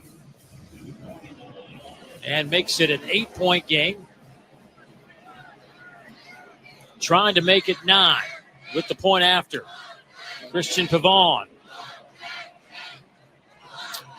Out of the hold of the punter, Jaden Cardell. Kick is on the way, and it will split the uprights. So a fantastic drive for Sam Houston. 88 yards in 8 plays, 3.5 off the clock, helped by a face mask penalty to keep things alive. But a big 32-yard pitch and catch sets him up first and goal. Watson takes it in from there. So with 11:37 left to play, here in the fourth quarter, it's Sam Houston out in front, 28-19 over Georgia Southern. You're listening to the R+L Carriers New Orleans Bowl on ESPN Radio and the ESPN app. What's up, y'all? It's Joe Budden, here to talk about Prize Picks. Football season is heating up, and Prize Picks is the best place to get real money sports action while watching football. With over 10 million members and billions of dollars in awarded winnings, Prize Picks has made daily fantasy sports accessible to all. The app is really simple to use. Pick 2 or more players across any sport, pick more or less on their projection, and you could win real cash on your lineup. Prize Picks even invented the flex play, so you can still cash out if one of your picks doesn't hit. On Prize Picks, you can mix and match players from different sports. Real money sports action while watching football. Download the Prize Picks daily fantasy app today and use code OT and get $50 instantly when you play $5. That's code OT on Prize Picks to get $50 instantly when you play $5. You don't even need to win to receive the $50 bonus. It's guaranteed. Prize Picks. Run your game. Must be present in certain states. Visit prizepicks.com for restrictions and details. This is an ad by BetterHelp. What's your perfect night? Is it curling up on the couch for a cozy, peaceful night in? Therapy can feel a bit like that, your comfort place where you replenish your energy. With BetterHelp, get matched with a therapist based on your needs, entirely online. It's convenient and suited to your schedule. Find comfort this season with BetterHelp. Visit BetterHelp.com/teamwork to get 10% off your first month. That's BetterHelp, HELP.com/teamwork.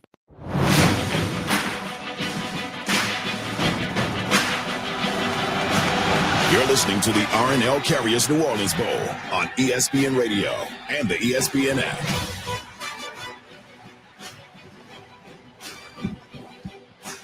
Bowl season 2024 rolling on from the Caesars Superdome here in New Orleans. Sam Houston, Georgia Southern, 28-19. The Bearcats out in front of the Eagles. 11:37 to play in this one. I just wonder if Georgia Southern has enough firepower offensively.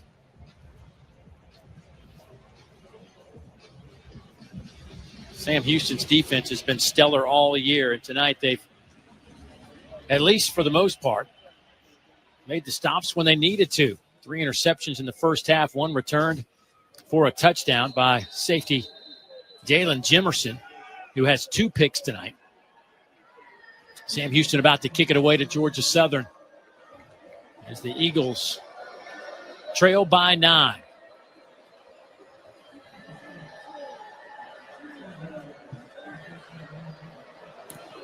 There's the kick, end over end. Dalen Cobb will fair catch it inside the 5-yard line and bring it out to the 25-yard line. And at some point, you're going to have to just trust that you can throw the football here. Well, I think right now it is. I think you can't just punt the ball in 3rd and long situations. You're going to have to chip block. You're going to have to find ways to protect and then try and complete those 3rd down situations. Or, hey, guess what? Just be better on 1st and 2nd down. We're not having to worry about 3rd and long and having to protect your quarterback. But, yeah, we're getting down to you may only have 3 possessions left. Down 2 possessions right now. You got to score. 1st down and 10. Out of the shotgun formation, they'll hand it off with Jalen Wright. Jalen, nowhere to go. Right back to the line of scrimmage. And Jalen Jimerson, who's having MVP type of game tonight. He has been all over the field. We talked about the pick 6, but it's so much more than that for him tonight. Oh, my goodness. He's going out with a bang. The graduate, been at Incarnate Word, been at Liberty. The interceptions, the tackles, the pressures, 4 by far. has been the MVP of this football game. Tied for the team lead with 8 tackles, 4 of those solos. 2nd down and 10. Again, out of that shotgun, Jalen White, the running back to the left of J.C. French. He'll throw across the middle. Pass is dropped. Boy, he had his man, Dalen Cobb. Looked like that might have been deflected. But still, it looked like it hit him in the hands. Yeah, it might have been deflected. The ball was behind as well. Yeah, ball's deflected. It ends up turning into a knuckleball. Very difficult for the receiver to adjust fast enough. Ends up being on his back left hip. And here we go. We said we wanted to see 3rd and long right now. Do they finally attempt a pass in the situation? 3rd and 9 or more. Georgia Southern 0 for 7. That's because they've run every single one of them. Yeah. It's 3rd down and 10 and a timeout taken. Charge timeout. Georgia Southern. They're probably going to talk about somebody probably signaled in run play, and somebody else said, hey, wait a minute. We're going to need to throw this thing. Yeah, I think we need to throw this one. So a timeout is on the field with 10:55 to go in this one, where Sam Houston leading Georgia Southern 28-19. This is the R+L Carriers New Orleans Bowl on ESPN Radio and the ESPN app. Hey, fans! Welcome back to Fansville's Cheers and Tears. Oh. Okay, so like everybody deals with losing, right? To a rival on a last-second field goal. Whatever, it's fine. I'm totally fine. But I cope with losing with an ice-cold Dr. Pepper. Those 23 flavors are like so delicious. They totally wash away the pain of your college football team taking a big fat L. College football, it's a pepper thing. Great days start with great underwear. So if you're looking for something special, give Tommy John and gift a better day. Everything we make is meticulously crafted from breathable stretch fabric for the perfect fit, including our sleepwear for him and her. It feels good to give, but it feels great to give Tommy John. With over 20 million pairs sold and thousands of 5-star reviews, giving Tommy John is a holiday tradition. That's why Tommy John doesn't have customers. They have fanatics. One Tommy John fanatic raves. Fantastic. Gift that went so right. She loves the pajamas. Find something for everyone and pick up something for yourself, because at Tommy John, greatness is in our very fabric.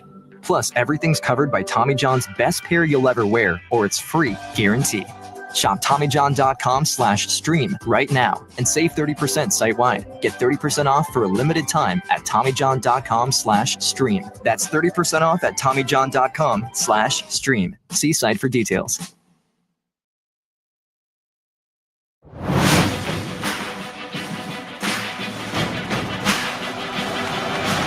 You're listening to the R+L Carriers New Orleans Bowl on ESPN Radio and the ESPN app.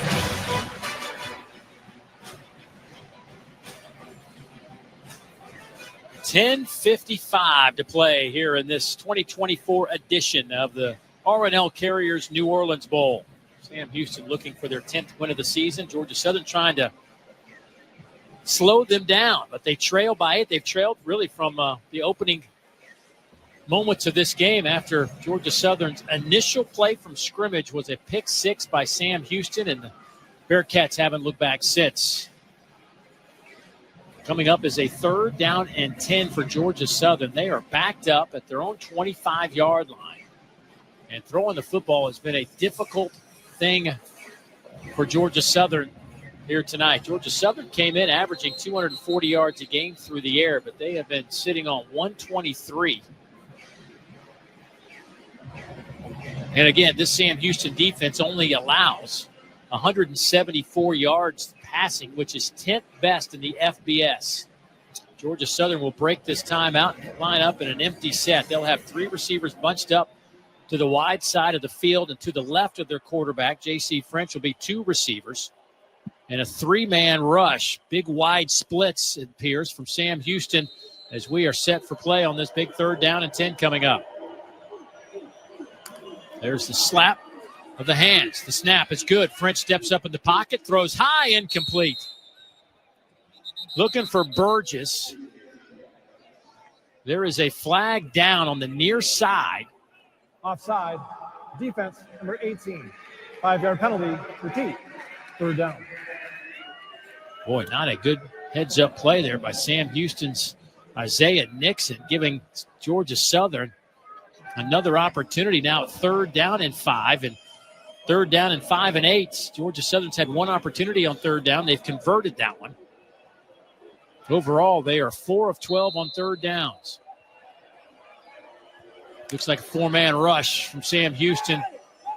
Running back Jalen White stands to the left of his quarterback, J.C. French.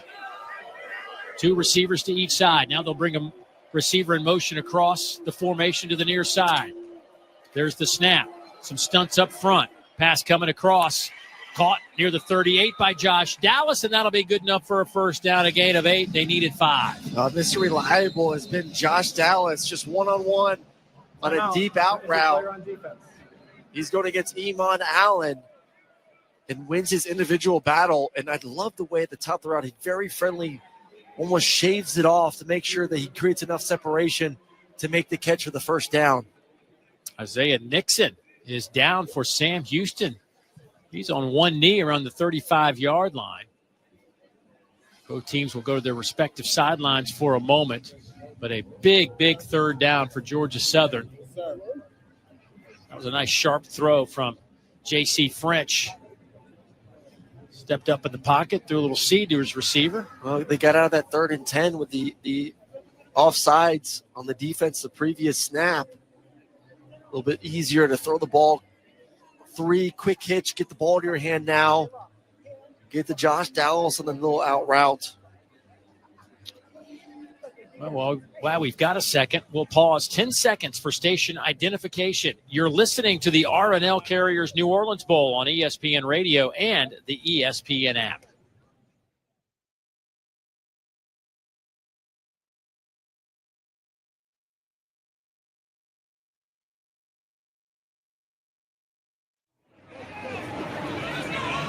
Back inside the Caesar Superdome here in New Orleans, Louisiana. 24th edition of this New Orleans Bowl game. Sam Houston in their first bowl game as an FBS team. Trying to slow down Georgia Southern, just picked up a first down. No work from the near hash mark. J.C. French gets the snap, looking around, trying to throw. Nobody open, decides to tuck it and run, and picks up a couple of yards before Caleb Weaver comes in and trips him up. Gets it out to the 39-yard line. Down 9 points. Just need a touchdown and a field goal, obviously, as long as your defense holds. But still, you have to understand now with 10 minutes to go in this game, running out of opportunities for possession. So you're almost getting to the point where this is a let's get some points on the scoreboard situation. Inside handoff goes to Jalen White, breaks a tackle east to midfield and has another first down. He'll pick up 9.5. Hayes brings him down. And they're into Sam Houston territory, or right at the 50-yard line. And I just did not think that we would see this kind of running game from Georgia Southern here this evening. And they've really committed themselves, and props to this offensive line for how bad they've been in pass protection. They have been excellent in the run protection, doing what they need to do against this front four.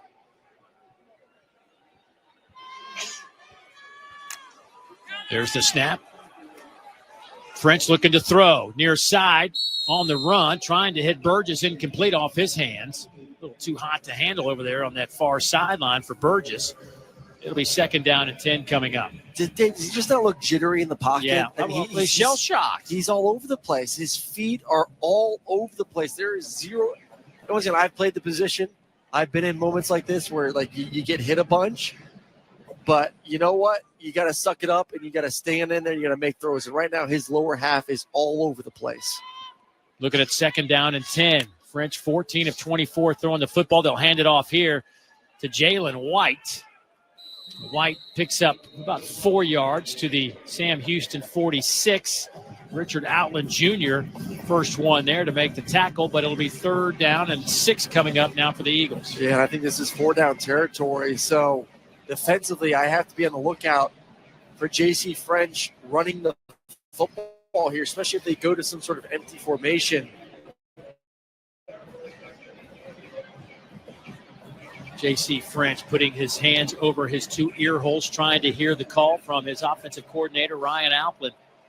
Applin, the 34-year-old OC for Clay Helton and Georgia Southern. Let's see what play he dialed up here.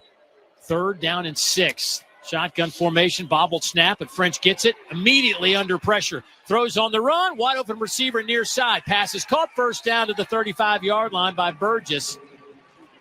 But again, somebody in his face immediately, but French able to make a man miss and makes the play as Denver Warren had a chance for the sack. Yeah, and actually looked up a little bit too soon when he caught the snap. Almost fumbled the snap. Gains his composure, makes a defender miss in the backfield. Slips out to the right and had a defender in his face as well and kind of sidearms it to get the completion for the first down. Really nice play. French to throw. Looks right, comes back left. Has a man underneath, L.B. Bunkley Shelton, and he'll have close to 11 yards. Yeah, first down as he's inside the 25 to the 24. Caleb Weaver there to meet him immediately, but another first down for Georgia Southern. And that's one of the first times I've seen him get through his progression on the spacing concept. Just a bunch of short routes, working from right to left. Doesn't like 1, doesn't like 2. Finally gets his way to number 3 on the inside hitch. And it throws an accurate football to get another first down through the air. French has hit 8 of his last 10. Terrence Gibbs checks in at running back. And Dalen Cobb, the wide receiver, comes to the backfield. They'll fake it to him and throw. Now they'll throw it to the outside, and Cobb has it. They just swung it out to him. Trying to make a defender miss, couldn't do it. Nice job by Isaiah Cash to trip him up in the open field, but only 2 yards on the play. Yeah, tremendous tackle in the open field, and Cash was someone that the coaching staff is going to be asking a lot from in this game, and obviously here down the stretch of being able to come down and make tackles like that.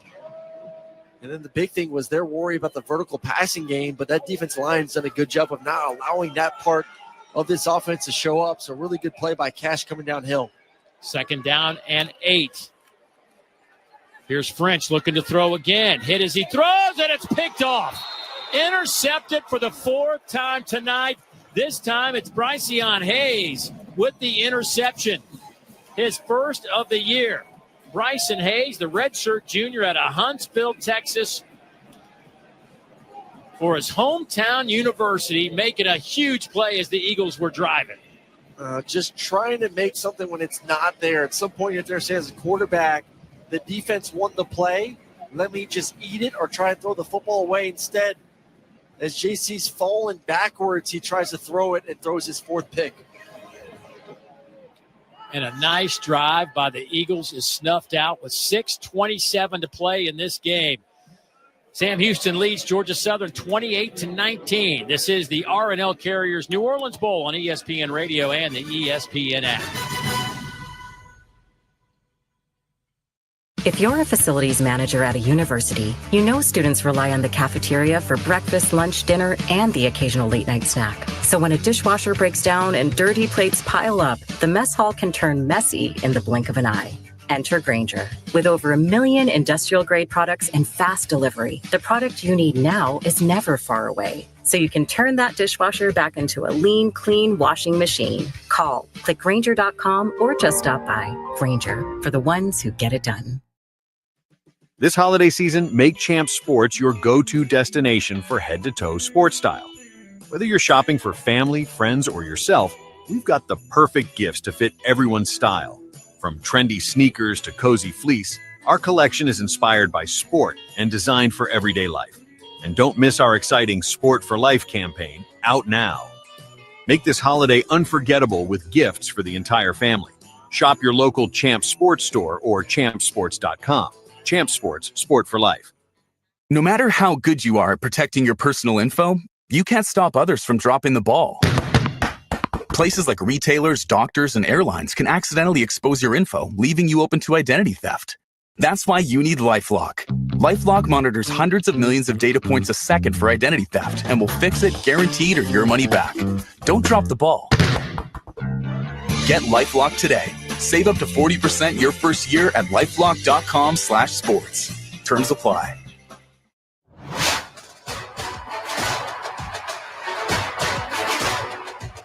This is the R+L Carriers New Orleans Bowl on ESPN Radio.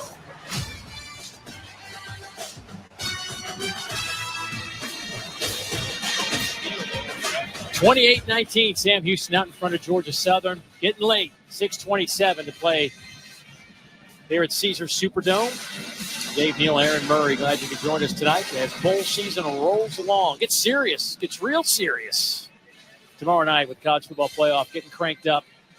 Who do you got? Who's winning first round? Oh, man.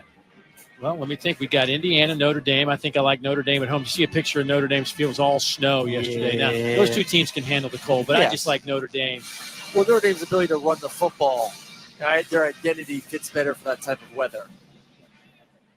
I'll be interested to see just how they play that game if it is a freezing, ice-cold night in South Bend. I love it, though. Ohio State, Tennessee game I want to check out, too. Ohio State at home, going to be tough to beat. But Tennessee, though, man. It's a good defense. Good defense. And Ohio State right now struggling to run the football, that offense line, even with two elite running backs.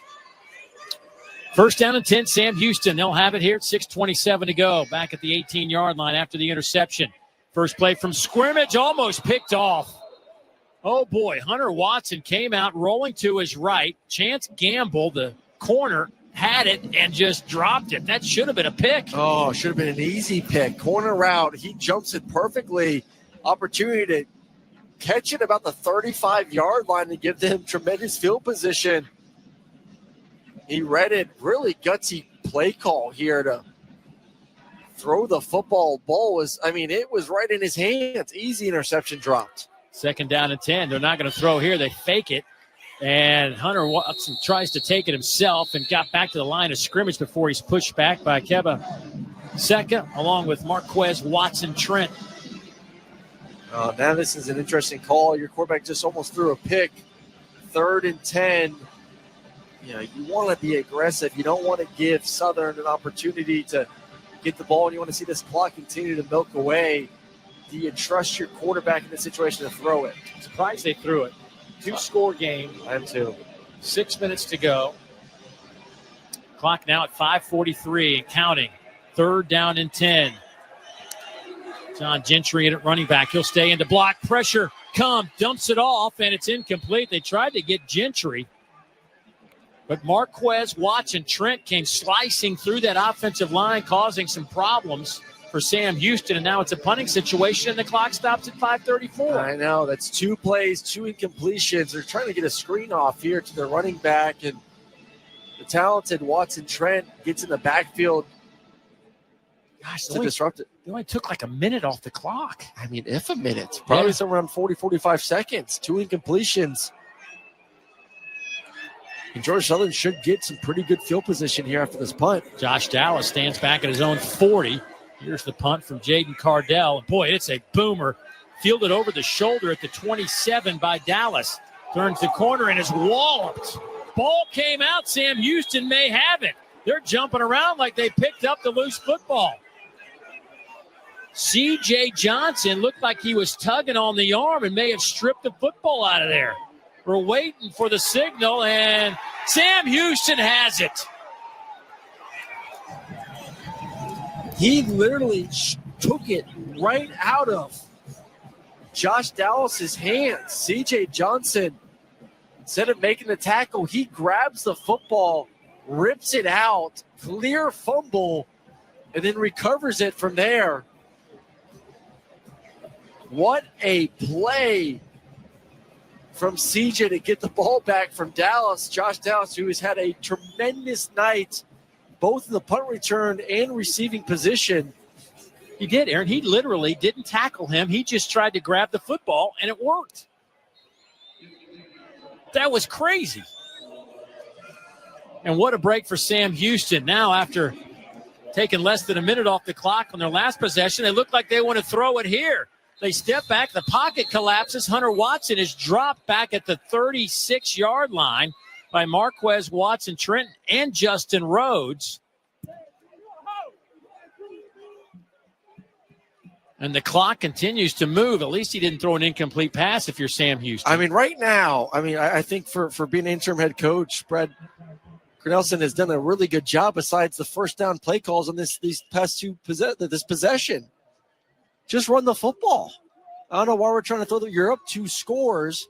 Your defense is playing great. Run the football. Do not put it in harm's way right now or stop the clock. The clock stopped for a moment. I think there was some pushing and shoving, and they just wanted to stop all that. And our referee talking to both teams right now about, hey, clean it up front. It's really been here in the second half. These two teams have been chirping quite a bit. Justin Rhodes, that defensive tackle for Georgia Southern, being talked to.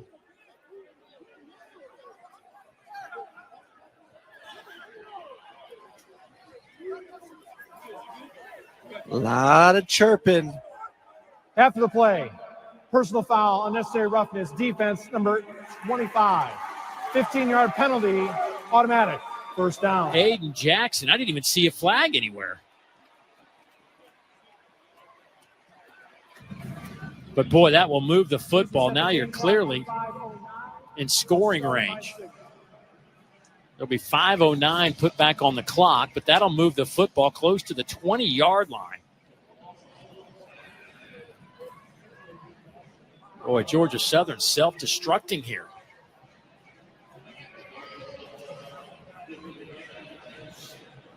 So from the far hash mark, it'll be first down and 10 for the Bearcats. Leonard Watson waiting for the ready for play signal. Trying to set the clock at 5:09. It sets at 5:14.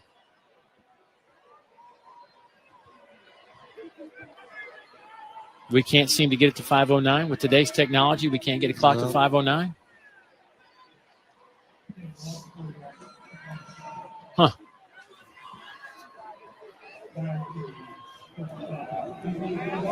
How about we just count 1 Mississippi, 2 Mississippi, 3 Mississippi? And just start the clock now. Still waiting. It's 5:14. Should be 5:09.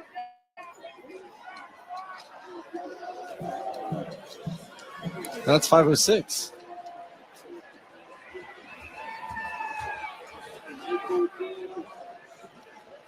Yeah, they got it to 5:06, but we're supposed to be at 5:09.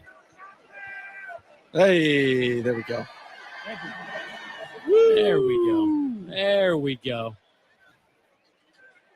Got to be a Florida State man running that clock. I mean, you're just so down on your I know. school. Well, when you You're win two so football down. games, when you win 2 football games, it's Then what everything, happens. then everything stinks. Right. Yeah.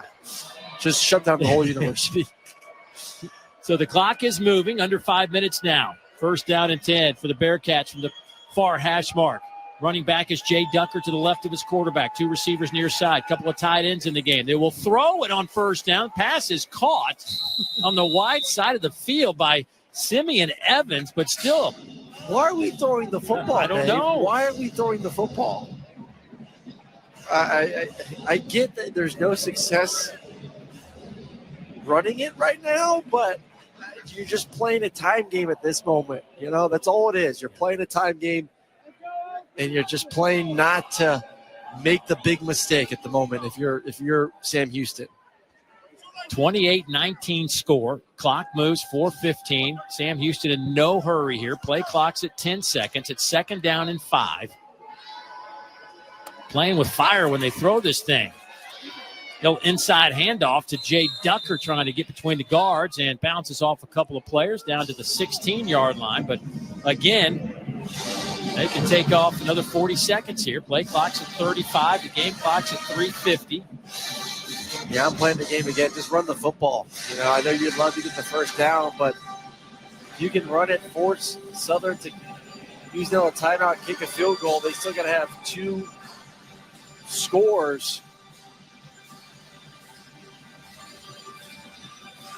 with what will be less than 3 minutes to go in the ball game.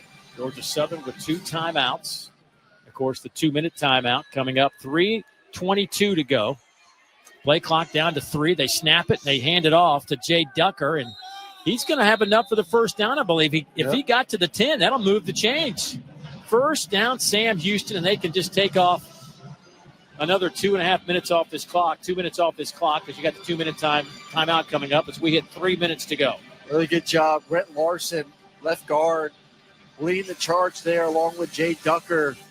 That's the beauty of having the quarterback run, getting these extra blockers in there to get downhill with a 6'3", 210, 215-pound quarterback. Able to get the late first down to keep this clock moving. 2:40, 2:39.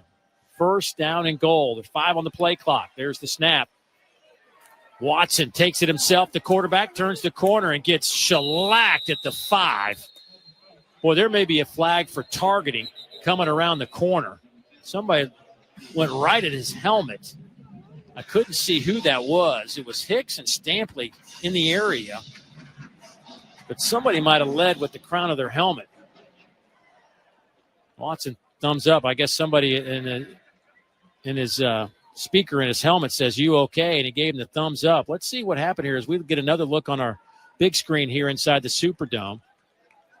Boy, Mark Stampley II came in. Looked like he lowered, but doesn't look like he Personal made any foul, contact. Targeting with the crown of the helmet. Defense number 22. That play is under further review. He definitely lowered the crown of the helmet, but I don't know if he made. I think he completely whiffed on the tackle. Well, he storms off, does Stampley, like he knew he did something wrong.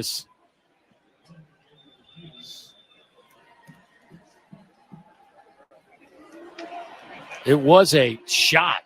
I mean, there's no doubt that Hunter Watson took a shot to the head. But he's not a defenseless. He's running the football, so he's not defenseless.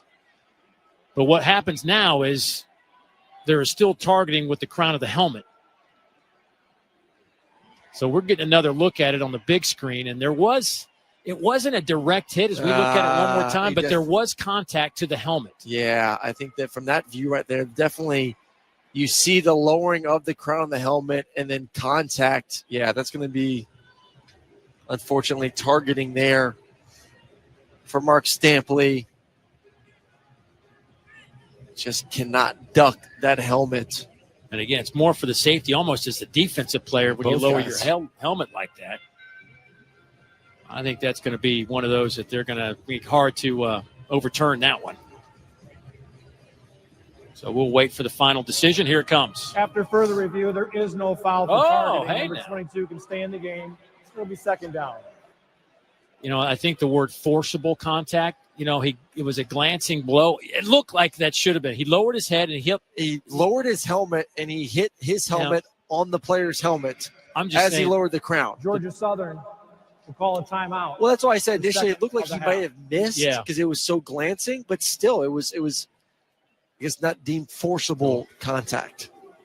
Oh, good break. It's still not a safe play. That's one No. you definitely, it'll be interesting. That's going to be in our seminar next year of was this called or not? And we're going to know. Right. We're going to know. No.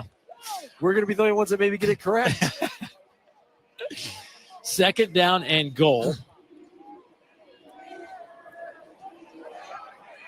Georgia Southern used a timeout to stop the clock. And so we're just waiting for the ready to play. So there is 2:26 on the clock. One timeout left for Georgia Southern. There's the snap, inside handoff on a second down and goal goes to Jay Ducker. Nowhere to run. Hicks, first one there. The linebacker just met him right in the hole. But the clock will stop at 2:20 as Georgia Southern uses their last timeout. Now, of course, they'll have the 2-minute timeout, but it's third and goal coming up.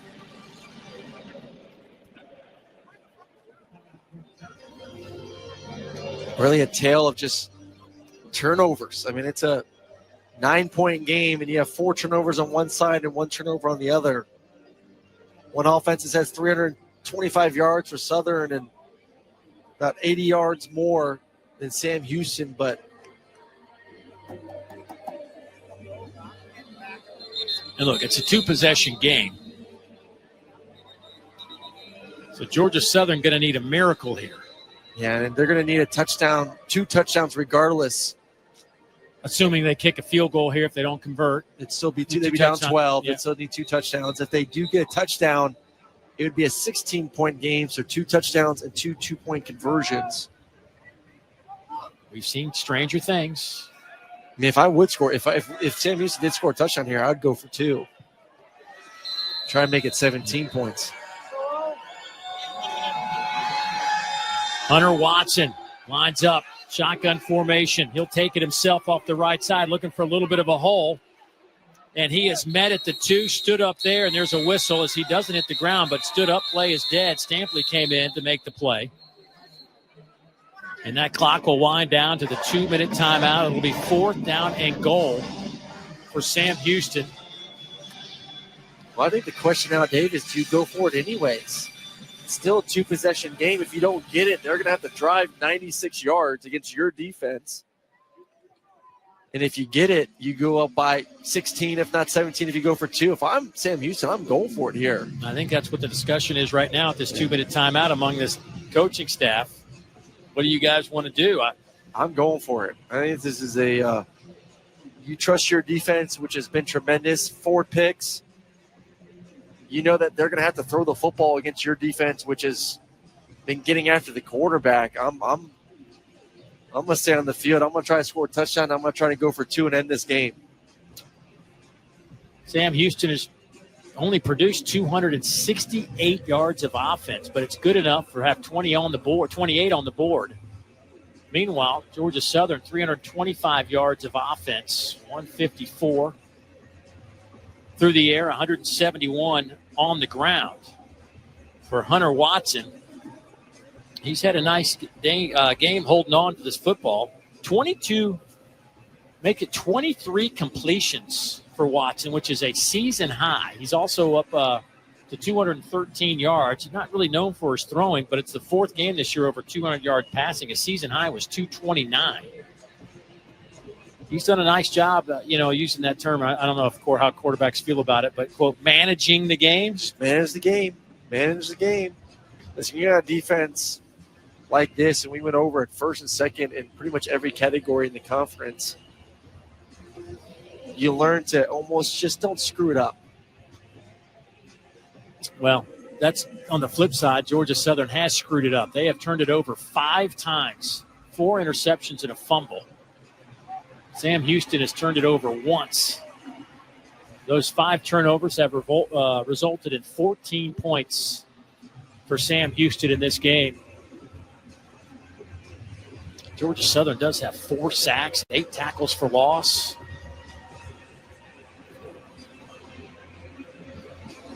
I mean, who would have thought that Sam Houston would be leading in passing and Georgia Southern would be leading in rushing in this game? Yeah, didn't see that coming. Did not see that coming at all. Sam Houston's defense, though, has been so good all season long. They came in giving up just 20 points a game, 19th in the country. They were 10th in the country in pass yards allowed, top 20 total yards allowed. They've now had a turnover in 19 straight games. And 5 of them tonight. 16 interceptions on the season for this Sam Houston defense. So the 2-minute timeout over. Both teams getting back to the line of scrimmage, and Sam Houston, looks like they're going to kick the field goal, has decided that they are going to attempt the 3-pointer. It'll be a 20-yard field goal attempt off the right foot of Christian Pavon. His first field goal attempt tonight on the year, 13 of 23. Jaden Cardell will hold. Clean snap, clean hold, and the kick splits the uprights. It is good. So 3 more on the board for Sam Houston. They now push this thing out to a 12-point advantage with just 1:57 left to play in this game. Asking a lot of an offense that hadn't had produced very much tonight. No, not much at all. And definitely not through the passing game. We just alluded to it. I mean, for goodness sake, Sam Houston has more passing yards than Georgia Southern. This is not a time right now. No timeouts to go for Georgia Southern. Down 2 scores, needing 2 touchdowns. No timeouts, and you got to find a way to throw the football with the quarterback that has 4 interceptions on the evening. Looking down at the field, Brad Cornelson, the interim head coach, telling his defense, Be smart when you get back on the field. No penalties. Nobody gets behind you. Sam Houston will kick it away. Trying to win in their first ever FBS bowl game. To be a team last year, started the season off 0-8. 9 wins. Interim head coach, 22 guys in the portal. It's crazy. 22 guys in the portal, and 20 of them decided to play in this bowl game. Flip side, Georgia Southern had 5 total, but that includes a couple of guys that left in the middle of the season. Only 3 have put their names in the portal once the regular season ended. A lot to build on if you're Clay Helton and Georgia Southern. Here is the kick. This one will be returnable. Dalen Cobb takes it at the 2. Stutter steps around the 20, and he is hit at the 27-yard line. And a flag comes in late after the play is over, just as we were seeing Brad Cornelson tell his team, be smart. Hate to be the guy with Sam Houston who, if this is against Sam Houston, running back to that sideline.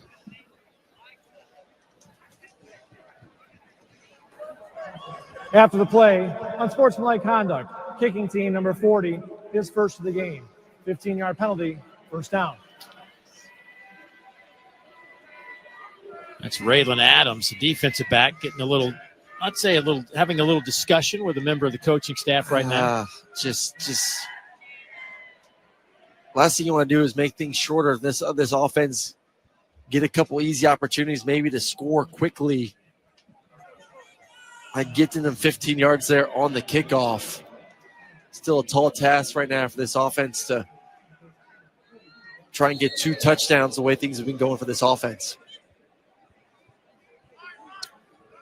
So here is J.C. French in this offense from the 42-yard line.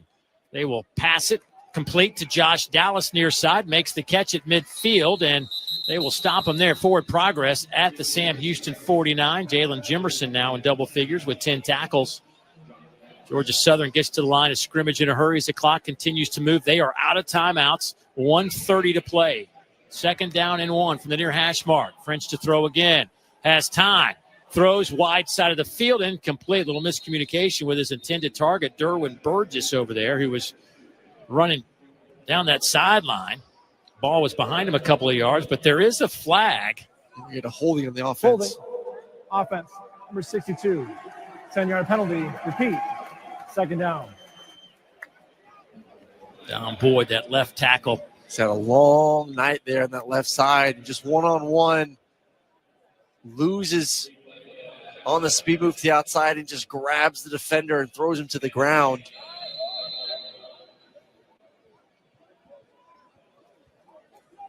Second down and 11 now. Clock's at 1:21. 31-19 Sam Houston advantage. French over the middle. Pass is dropped. Dalen Cobb had it. Couldn't hold on to it. That would have been a first down. Isaiah Cash back there in coverage. And I'd say probably one of French's best throws of the evening. Just a dig route on the left side to his top receiver. One of his top receivers, Cobb, puts it on time in a perfect spot right in his hands. Cobb unable to bring it in. So 1:16 to play now. 3rd and 11. Near hash mark. Jalen White in the game at running back. Pressure comes. French steps up, dumps it off to his running back near side, makes a man miss. He is to the 49-yard line and dropped there. Clock will continue to run. Denver Warren makes the tackle. Approaching 1 minute to play. It is 4th down. Obviously, Georgia Southern going in a hurry. 4th down and 2. There's the snap. French looks, stays in the pocket. Still nowhere to go. He will fake it, then take it himself and have the first down inside the 45 down to the 44-yard line. Clock will stop for just a second to move the chains. Georgia Southern goes hurry up. They will spike the football to stop the clock with 42 seconds to play. A nice play there, buying some time. Obviously, every second is precious here, but I had to get the first down to stay on the field there on the fourth down situation.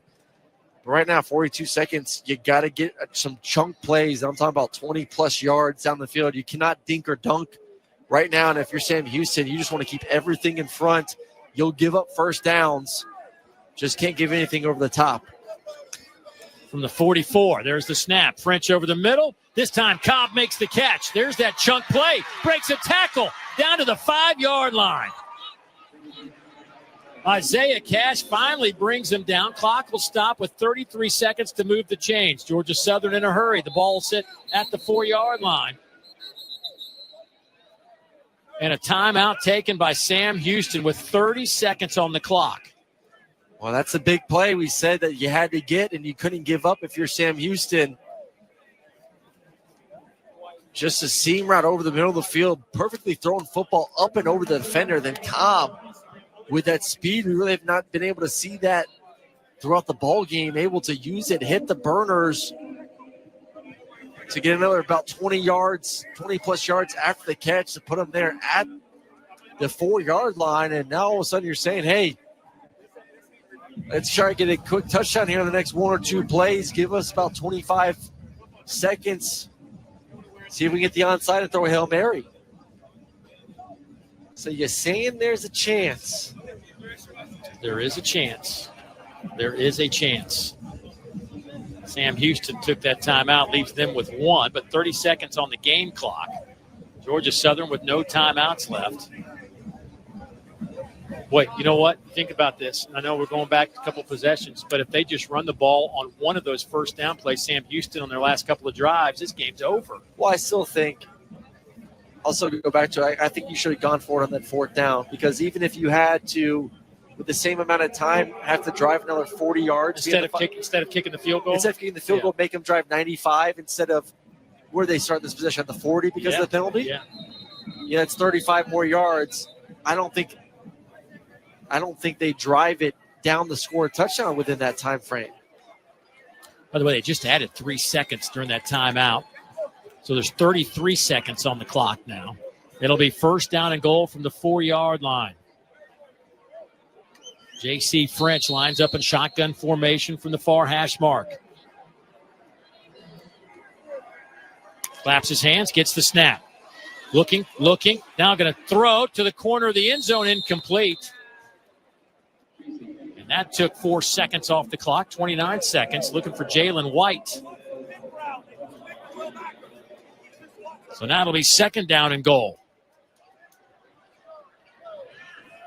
Georgia Southern came in here as a small favorite over the Sam Houston team, but they have trailed basically from the opening moments of this game. There's the snap, same play, looking to the end zone. This one is tucked, and it's going to run. J.C. French going to dive for the goal line, but he will be shy. The clock continues to run. 18 seconds. 14. Quarterback sneak off the right side. French lunges for the end zone touchdown with 10 seconds. They will stop it at 9. But the Eagles get the touchdown after French dives across the goal line for a 1-yard touchdown.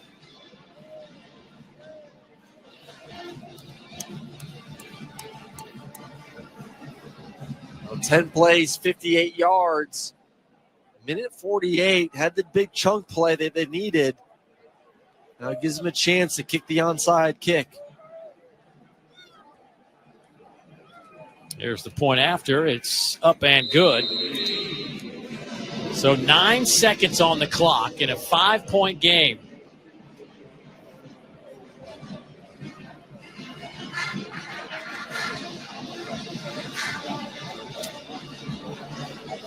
We got some fireworks. Got a little nail biter here. 9 seconds to go. Comes down to the onside kick. I don't know if you call it fireworks. That was fireworks. That was some excitement, some sparklers. How about some stocking stuffers? Not the full shebang under the Christmas tree, just a couple of stocking stuffers. There you go. There is an opportunity, though. You need this onside kick. 9 seconds left to play. No timeouts for Georgia Southern.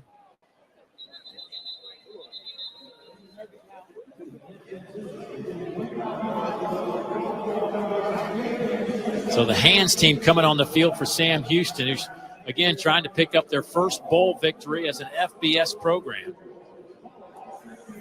A dynamic FCS team for so many years, including a national championship. Played in the championship game a couple of times. Moved up to the FBS, and 2 years ago only played 9 games as they were in a transition season and couldn't get enough teams to schedule them. And then last year went 0-8 to start the year, won 3 of their last 4 games. And are 9-3 here in 2024, looking for win number 10, but they're going to have to scoop up this football here on the onside kick. Sam Houston wants to take a timeout.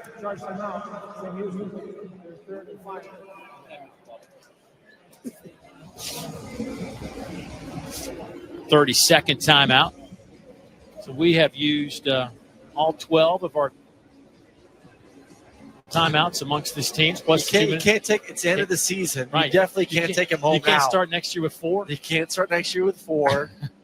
So, you got to leave it all out there.